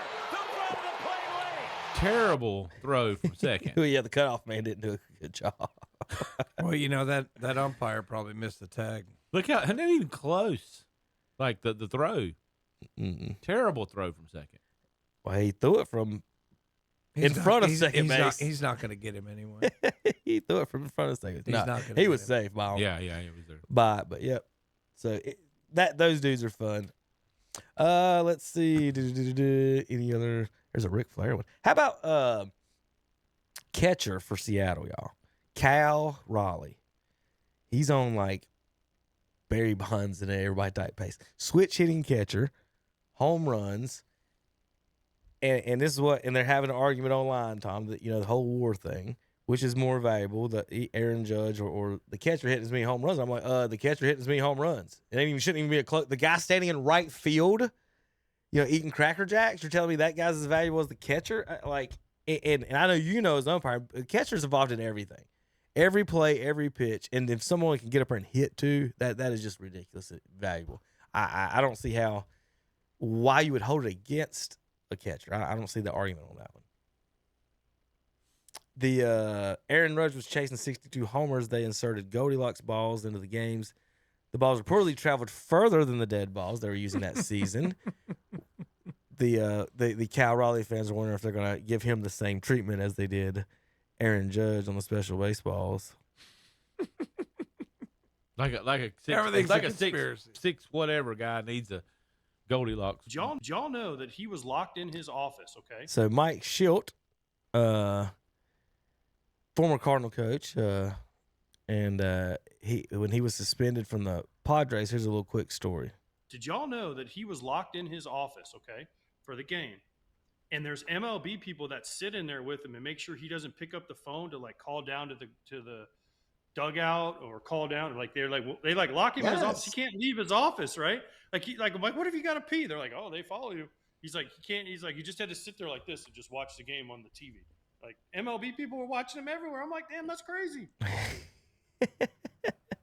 That's AJ Przinsky talking about Mike Schilt being kicked out of the game. So, did he talking about the kids and how they acted, Tom? How about, wave, shuffle step. Zach's favorite player here? Wow. It's a lot of moves for one. Zach, where in the color scheme is yellow in the Braves?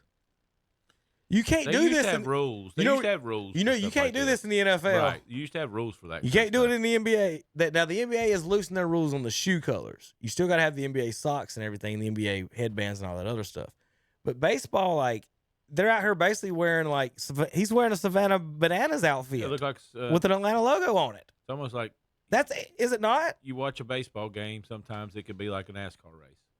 Everybody's got a different outfit on. And then Tom, how everybody acts when they get a hit, or we got a first base celebration. And we wonder why our kids are doing He what just they're threw doing. a grenade in the dugout, running around.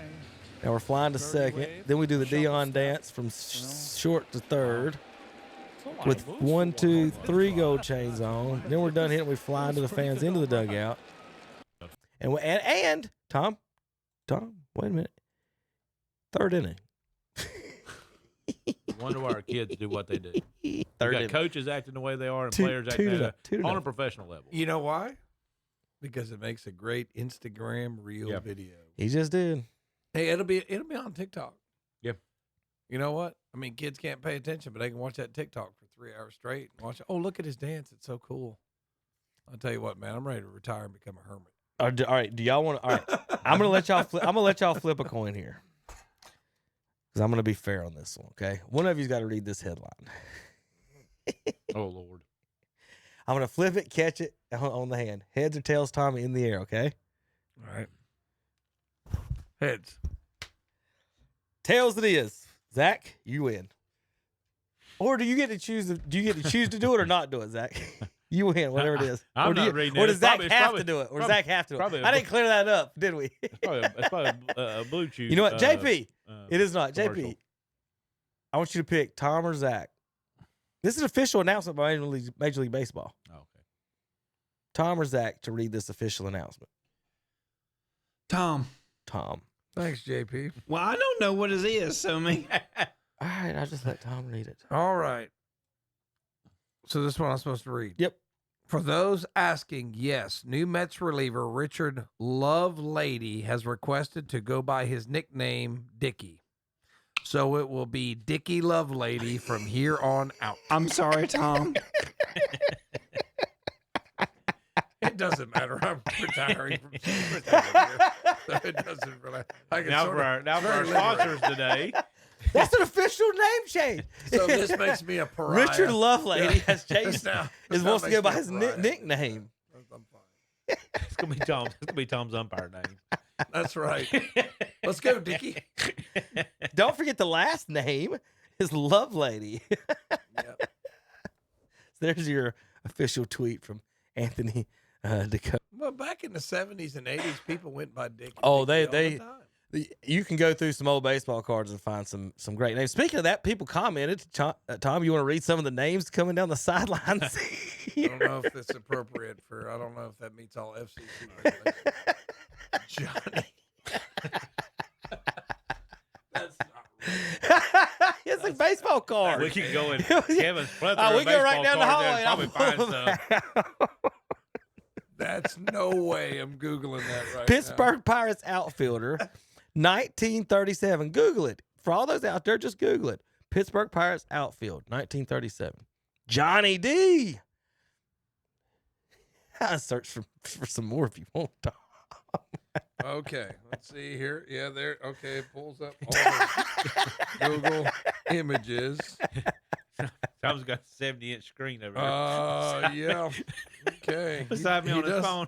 He does. Okay, he has. Okay. Oscar. He stands John corrected. Oscar. Yeah. Dick shot. Nickname Ugly Johnny. All right, Tom. There's some good ones on here. Ugly Johnny. Ugly Johnny. Yes, that's right. What was his, say what his name was again. Ugly Johnny. Dick shot. It's real. You can Google it. It is not AI generated. He was born in 1910. Right there. I just looked up funniest names in baseball history. He's right next to Rusty Coons, Urban Shocker, Oil Can Boyd, Cannonball Tip. Now I remember Coco Crisp. Jack Oil Can Boyd. Oil Can Boyd. I had a baseball card of his. Oh, gosh. He played for the Montreal Expos. Listen, if you don't get a jersey for Cannonball, look at Titcomb. You don't know what you're doing. That's funny. That is funny. Oh, so why there's would just Frank Thomas be on funny? I Frank don't Thomas, know. That's good. Chicken Wolf. Milton Bradley should have been on there. Yeah, Milton Bradley. Budweiser. At one point, the Indians had Coco Crisp and Milton Bradley in the same outfield. They did. They did. Coco Crisp, I forgot about him. He's right there. That's awesome. He's right there on the list. Catfish Hunter, North Carolina's own, made it. Tom, I bought, real quick, you'll like this, history major. I bought a Catfish Hunter signed baseball on a school trip to the North Carolina History Museum. He's from out east, though. Yeah. Yeah. He not from here. Oh, Budweiser's there and Chicken Wolf. And there's Tony sucked. there's just some other ones, but We're in Antonio. How's the Indians doing? Oh, I do have one. I mean Guardians. I do have a tweet for them. Tom will like that one probably. Let's find them. I've been saving it all week. I got your Guardians tweet. Now next week we got some Jose Canseco stuff to do. Terry needs to be here for that because he'll laugh and have a good time with that one. But the Guardians. Let me find your tweet. Here we go. This was on the local weather station, Fox 8 in Ohio. Let's see, Tom. This is what they posted. At noon, it'll be 90. Feels like 106. Guardians are 39 and 38, but it feels like 30 and 47. Yeah. Was that wrong for them? Well, they just don't they're not winning many series. I think they won one with the A's. They lost a series with the who they play last. The Jays, they lost a series. Cardinals blanked them last night. They're just not. It's a little disappointing because the Guardians are kind of like usually, and Cavaliers had a really great season even though they came up short. But usually you can count on the Guardians to have a pretty good year. But it just doesn't feel very it feels worse than what it is, even though they're in second place. It's weird. But everybody else in that division sucks. Well, Chief Wahoo's at 500. Right. Chief Nakahoma is at 37 and 44. Zach, so you guys. They had beaten the Braves 4 straight, but then the Mets, and then the Mets I think beat them. We're not good this year. We got Acuna back, and we still are terrible. Well, maybe the rest of them need to start wearing that yellow. Maybe so. Maybe it'll blind the other team where they won't catch a ball or something. Well, that game I listened to, and they blew the 6-run lead in the bottom or the top of the 9th. Oh my God, that's terrible. We're terrible. We don't have, our pitching's terrible. +8 scoring differential is the Braves, 37 and 44, 10.5 games back of the Phillies. Cardinals in third, 3.5 back of the Cubs. Dodgers out in first, 6.5 in front of the Giants. American League Guardians are 9.5 back of Detroit, sitting at 500. Houston and Seattle's over 500 in the West. Yankees, Rays, and Jays over 500 in the American League. The only thing that frustrates me is we sweep the Mets and we get beat by the Marlins. Go figure.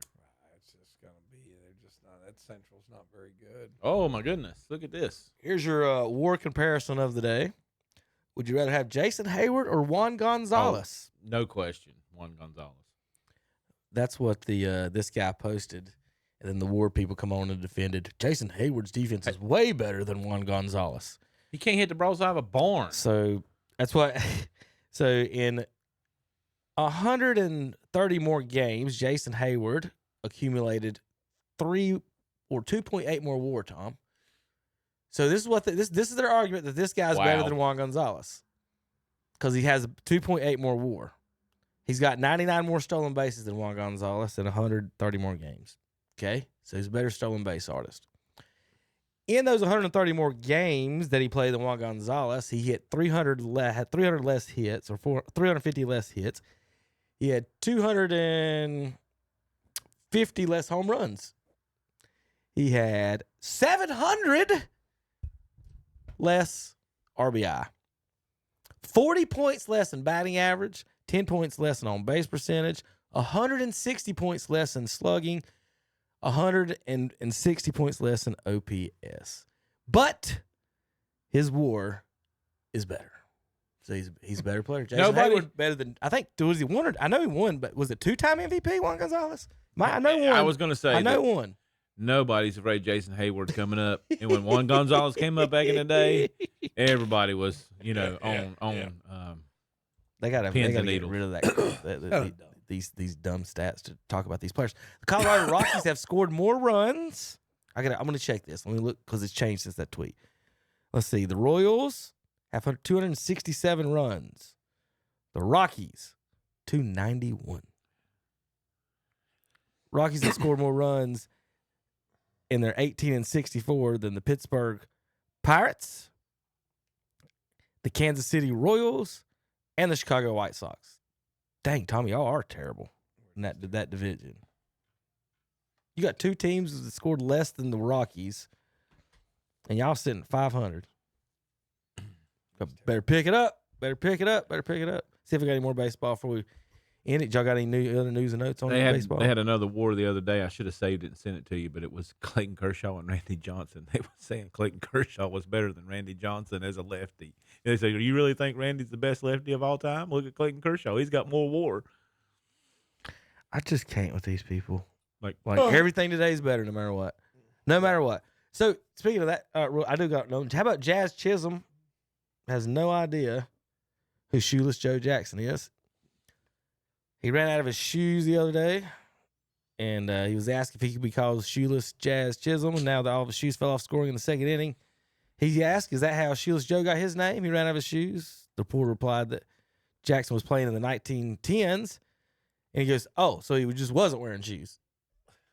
They really think they were playing barefoot in 1910. Sounds like somebody doesn't pay attention to history class, huh? I guess they rode off to barefoot in World War I, Tom. Well, yeah. Probably took your boots off once you got trench foot.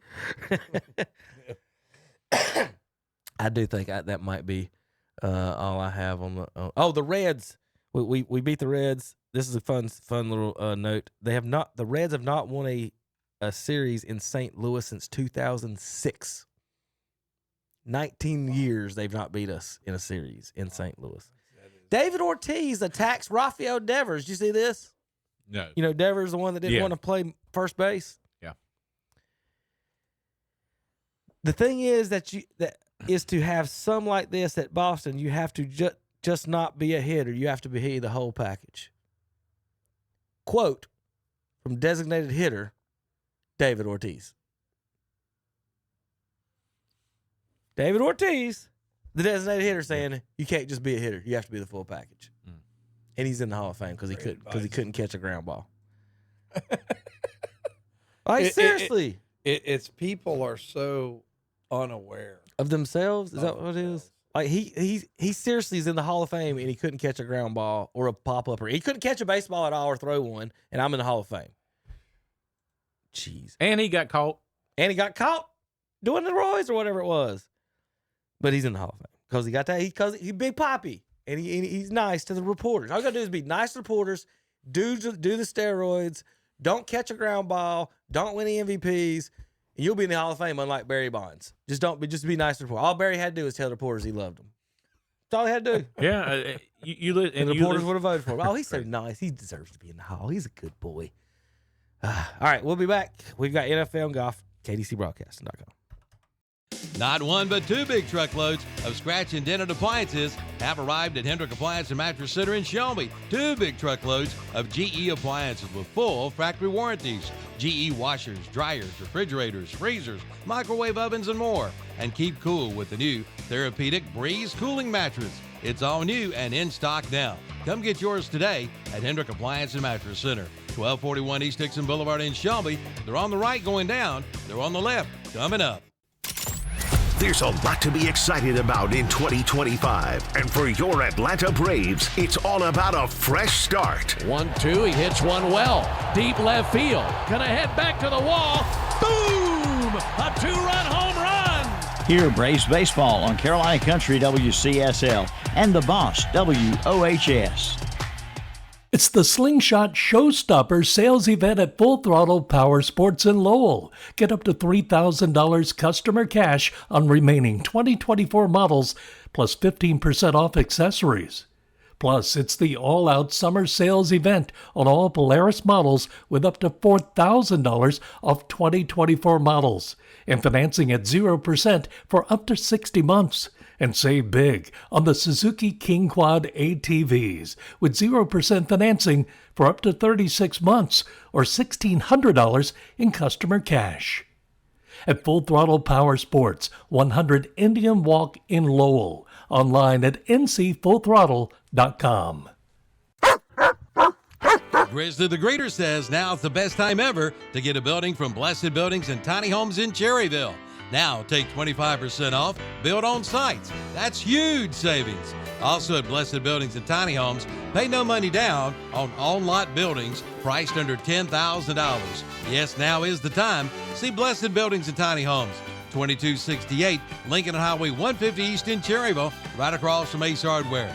Online at blessedbuildings-tinyhomes.com. Like them on Facebook, too. Join us for our live Sunday morning worship services on WHS. It's the Sunday morning worship service from Calvary Baptist Church in Shelby, and on WCSL, it's the Sunday morning worship service from First Baptist Church in Cherryville. Hear that? They're selling down high prices at Carolina Furniture Mart in Lincoln. They feature quality furniture at the best possible price for every room in your home. And be sure to check out their mattress center too, with over 35 different mattresses on display. Shop over 80,000 square feet, stock full of furniture, and save now. Carolina Furniture Mart, 644 North Aspen Street in Lincoln, online at carolinafurnituremart.com. See the page at whatsupshopper.com and like them on Facebook too. And we're back on Saturday Morning Sports Talk. They're eventually realize that we're back on the line and they'll put their headphones on. We'll get back to more sports with them. Good morning, JP. Good morning. How you doing, buddy? I'm all right. All right. Last week, we talked a little NFL, and Tom went on a little rant, and we got an update from the president. He agrees with Tom. Yeah, Hornets can get on that band too, Kevin. I'm about to make. We'll make a Hornets one for this one. But that's pretty much Tom. I'm going to take that and put it over the top of your video that's pretty much the thumbnail that sums it up for you. On the Browns side of things, though, Chubb did get signed. He did pass the physical for the Texans. I think y'all might have saw that. Of course, he's going to pass the physical. Right. So you know what you remember the Chubb signs a 1-year contract, 2.5 base. 1.5 fully guaranteed, 25,000 per game when he's active. 2.7 million cap hit. So the Browns, Tom, officially saved $400,000 keeping Jerome Ford instead of Nick Chubb. Not to mention that's what it cost him. Not to mention the sales of jerseys. Let's keep that Chubb whoever would Jerome have. Ford is over $444,000 is all it would have cost extra to keep Nick Chubb in the house. He is digging his own grave. I mean, Deshaun Watson, Jerome Ford, no Nick Chubb, 4 quarterbacks on the roster. Mason Graham, 5 quarterbacks on the roster. As soon as you did that last week, Tom, it was like everybody must have been listening to your show because everybody was burying the Browns this week too. You weren't the only one. He called the shot. He said when they give up everything that they did for Deshaun Watson, you can sew it up. And they were so worried about Baker. They should have. They should have kept Baker. Well, No, because I think Baker had lost the locker room at that time. So I don't think. I mean, it was just it was just like a toxic marriage. You know, this has got to end.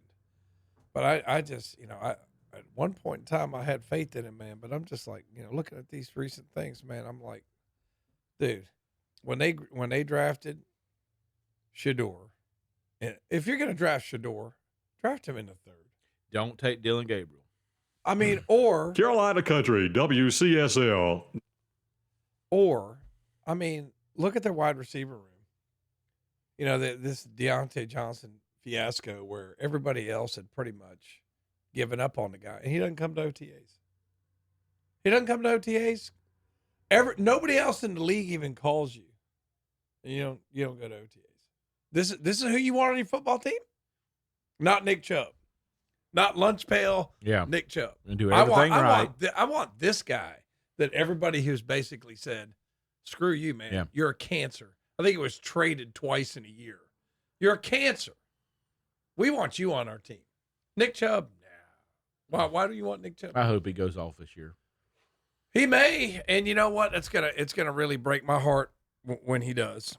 At the same time, I'm gonna be happy for him because when he does, it proves that work ethic is important. You know what I mean? Because the man has this work ethic's unparalleled. I don't. Why don't you want that in your locker room?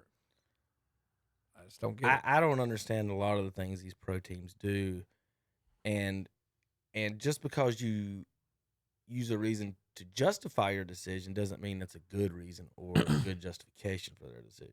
Like you know, like we talked about with the guy, the coach getting thrown out or whatever. It's just. It's frustrating how they do these players. Like I just said, they saved $400,000. Chump change to them For what? How much? Again, the amount of millions you gave to Deshaun Watson, guaranteed, and you're not giving that any, and you're not giving $400,000 of that to Nick Chubb, who's supposed to be like when I talk with the Hornets, Tom, whose jersey do you want your kid to wear? Nick Chubb squatting his butt off 600 pounds, or Deshaun Watson? That's what I'm saying. Like we could have LaMelo Ball's jersey and Brandon Miller's jersey and Miles Bridges' jersey, but I'm not buying those for my kids, or someone like Nick Chubb. It's just Stupid. It's inexplicable. A lot of the franchises do it.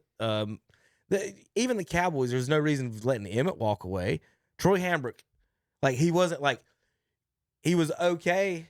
He was almost as good as Emmett, but you don't let your franchise's face walk out the building for $1 million for someone who's not like the rookies. If you convince me they're awesome, they're the next best thing, I can maybe let that slide. But Jerome Ford and $400,000, come on, y'all. Yeah, come on now. That's Nick Chubb. That's Nick Chubb. The only thing I could think of is Chubb might have said, "I want to go somewhere where I could still be the featured back," and I would respect that. But he's not one of these people that goes to the media.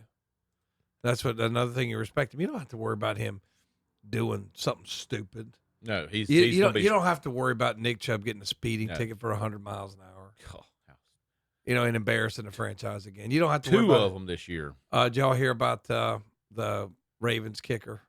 Yeah, he's suspended 10 games. Suspended 10 games. But it's just kind of funny how nobody talks about that. Could you imagine if that was Hopkins for Cleveland? They got caught doing that. It would have been national news. Everybody happens to Ravens. Oh, did that happen? Did that? No. And if you read I can't say what they said he did, but some of the stuff was outright disgusting. Tucker, guy, yeah. Mm-hmm. Some of the stuff was outright disgusting. Arguably the best kicker it's ever and kicked. of course, he says, I'm innocent. Why were you kicked out of 2 massage parlors? Not one that kicked out of 2. Get out of here, man. I mean, these guys don't. You know what the problem with them is they don't think what they're doing is wrong. Right. That's why they can look at a straight face and say, I didn't do anything. They're not denying what they did. That's what it looks like on the surface. They're denying what they did was wrong. Hey, if you're the girl giving me a massage, well, then you're that type of girl, so I can do whatever I want. Get out of here, man. At some point in time, you need to put it in the contracts to ban that facility.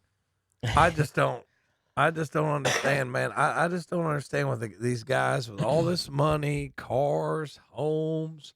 Why can't you just go to the club? You know what I mean? If you want to pick up a girl, Because they're entitled. I mean, I just don't understand. Why are you gonna go when somebody's vulnerable? You know what I mean? And now I want my whole day. You say anything, you're gonna get fired. You know, I mean, it's just terrible. But if it's Baltimore or Pittsburgh, it's fine. No big deal. We're not going to make national news. We're not going to have anybody on screaming about it. Let Cleveland do it. Cleveland does it. Oh, look at this. Embarrassment. Franchise the dumpster fire, you know. Let's see how much of a dumpster fire Pittsburgh could possibly have this year with Aaron Rodgers being there, saying this is his last year. He said that the other day. He had better numbers than Josh Allen last year. And Stroud. That's funny. I can't hear you, Kevin. I think. Yeah. If it's gonna be his last year, then it may be the first year they missed or have a losing record in a long. Wouldn't that time. be very interesting? Right. Because Tomlin hadn't never been under 500. Well, we got to take a quick break. We come back. We'll finish up golf and more, just some fun stuff at the end of the day. We'll be right back. KDC Broadcasting. Time at Johnny's Bar and Grill in Lincoln. Check out the lunchtime hot plate specials for just $9.99. All first responders get a 10% discount on lunch specials. Tuesday is Taco Tuesday. Get ground beef tacos for just 99 cents all day long. On Wednesday and Sunday, it's wings for 75 cents each. Dine in only 6 at a time. On Sunday, buy one Philly steak and get another one for half price. Open Tuesday through Thursday, 11 to 10, 11 to midnight, Friday and Saturday, 11 to 9 on Sunday. Johnny's Bar and Grill, 1519 Highway 150 West in Lincoln. For orders to go, call 704-240-4949 and like them on Facebook too. It's always a hit at the Cherry Pit. Bring your team out to the Cherry Pit in Cherryville. Check out some of the new menu items, including the Sweet Honey Burger with homemade honey mustard. Also, the Mushroom Swiss Burger, the Grilled Pimento Cheese Sandwich, and the Grilled Pimento Cheeseburger. Also, smothered chicken plates, pasta salad, and sauteed vegetables, and baked potatoes after 5 p.m. They're always a hit at the Cherry Pit Bar and Grill. 201 North Mountain Street, Cherryville, open Wednesday through Sunday. The Cherry Pit will be closed for vacation June 28th through July 10th. It's the Summer Splash Sale going on now at Campers NRV in Kings Mountain. Come on over and dive in for tremendous savings of up to 50%. Don't just tread water, swim on over and see the big inventory, including the new line of Westbrook campers. But that's not all. Spin the wheel and get additional savings or free prizes, all during the Summer Splash Sale. At the Campers NRV, 615 Broadview Drive off I-85 in Kings Mountain. Online at campersinn.com. Hello again, everyone. It's Pat Quinn of Pat Quinn at the Beach inviting you to the Cherryville Independence Day celebration, Thursday night, July 3rd from 6 until 10 with special guest, the Voltage Brothers.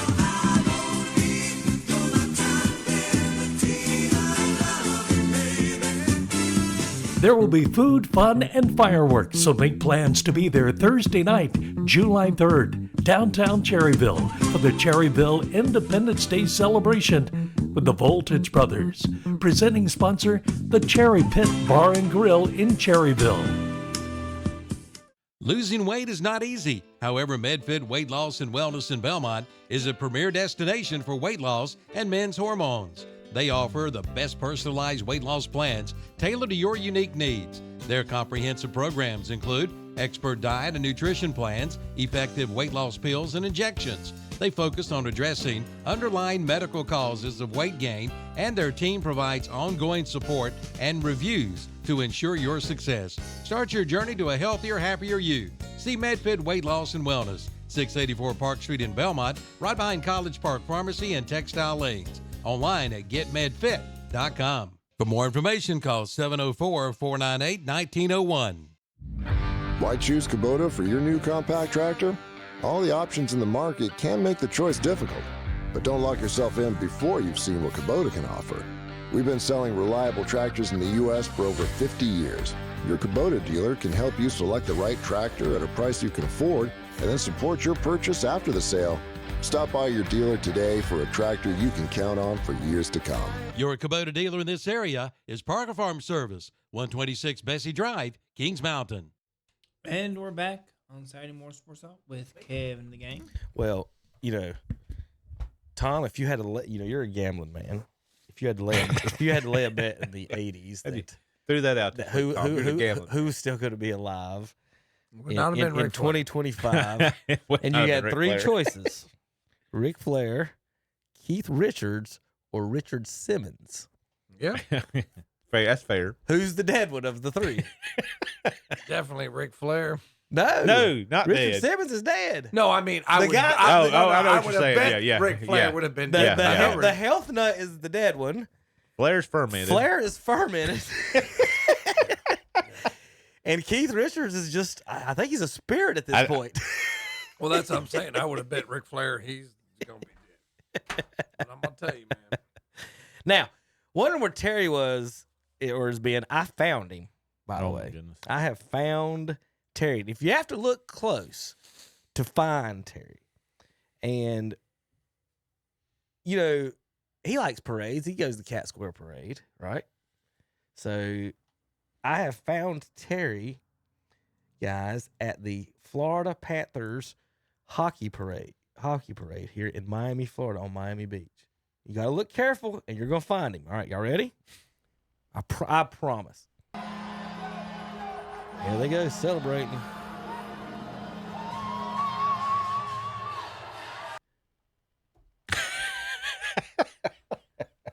What's that say in the corner? Oh, my God. Here he is, Reinhardt. at the Tampa. That's why I'm filming for you, Terry. That's why I'm filming for you today. We don't even have your set-in. Right there. Let me point to the other side. Point that way. That way and down. Reinhardt in the corner. Found him at the Florida Panthers parade.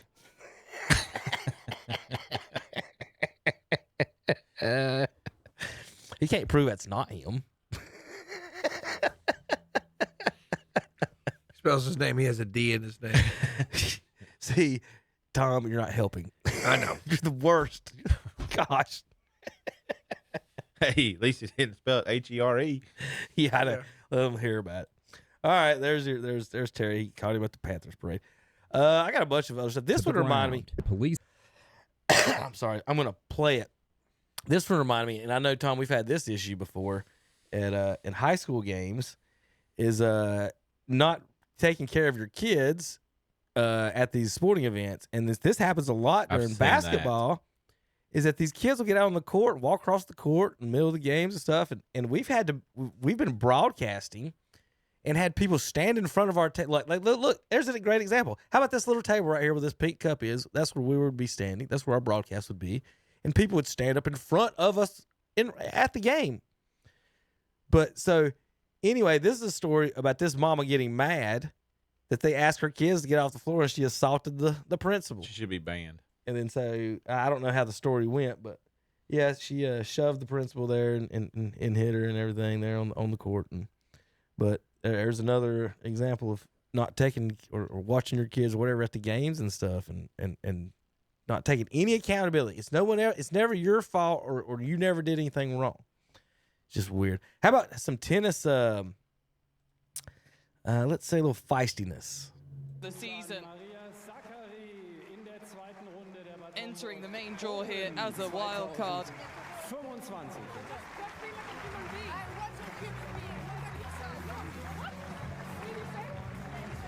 Yeah, that girl's pretty ripped. She probably tear her up.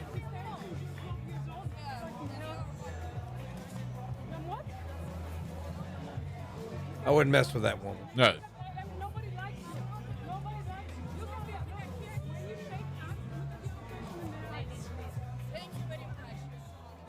The one was telling the other one that's the reason no one likes you.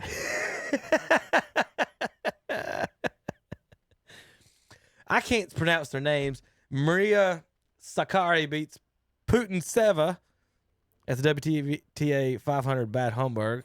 Sakkari not putting up with Putinseva's antics and said that's why nobody likes you. She's Greek. Which one's Greek? The The one that's built like a Greek god. Is that how is it? It's about as Greek as I am. Her arms are pretty ripped. Here's a fun Ric Flair story. You want to look that up? How about reminder? The U.S. Senior Open returning to Broadmoor, not 2008, and we had a bear chasing deer on the course. Bear, which ambled out of the mountains in the morning, didn't harm any spectators, but he did give my colleague Dottie Pepper quite a scare when it ran across the 13th fairway. Oh my God, you guys! Do you see it, Dottie? He's looking for Chip. Going right across. Yeah, there goes Dottie. There she is. And he's stuck. That's not something I want to see on the course. I don't mind the deer. I don't mind the crocodiles and alligators as long as you tell me they're in the water. Because I'm not going in the water or near it. I can avoid a crocodile or alligator. But the bears, I'm not a big fan. I've never seen one live on the course, and I've been to a lot of courses. It makes me think I need a gun in the golf bag Especially or with something. in the mountains. Well, I know. It worries me every now and then if that would ever come out. I mean, I love mountain golf. Them PGA boys they're scared to come up here and play. They'd lose their minds having hit out the rough up at Roan Valley in Tennessee. You folks know where that's at. But yeah, there's the bear on the course is just No, talk about telling me there's a crocodile. There's one in Myrtle Beach one time that came out. It's big enough to eat me if it wanted to, and they didn't tell us it was on the course. That's something you should mention, right, Tom? Hey guys, on the 13th hole, hook one a little left. How about not put your hand down in the water? Stay out of the water. Don't get your Just don't put your hand on the water. All right, you guys got any other news and notes before we get out here today? Cleveland Browns, the Ohio legislature cleared the way to move to Brook Park. Yeah, they Dome did. coming to Cleveland. Of course, taxpayers on the hook for it. Billionaires are so good at that, aren't they? I got $1 billion. Why don't y'all pay for this thing? Yeah, right. We'll just go build you a practice facility and leave. I'm just telling you, man. It's a different world, dude. All right, folks. We'll see you next week. KDCBroadcasting.com.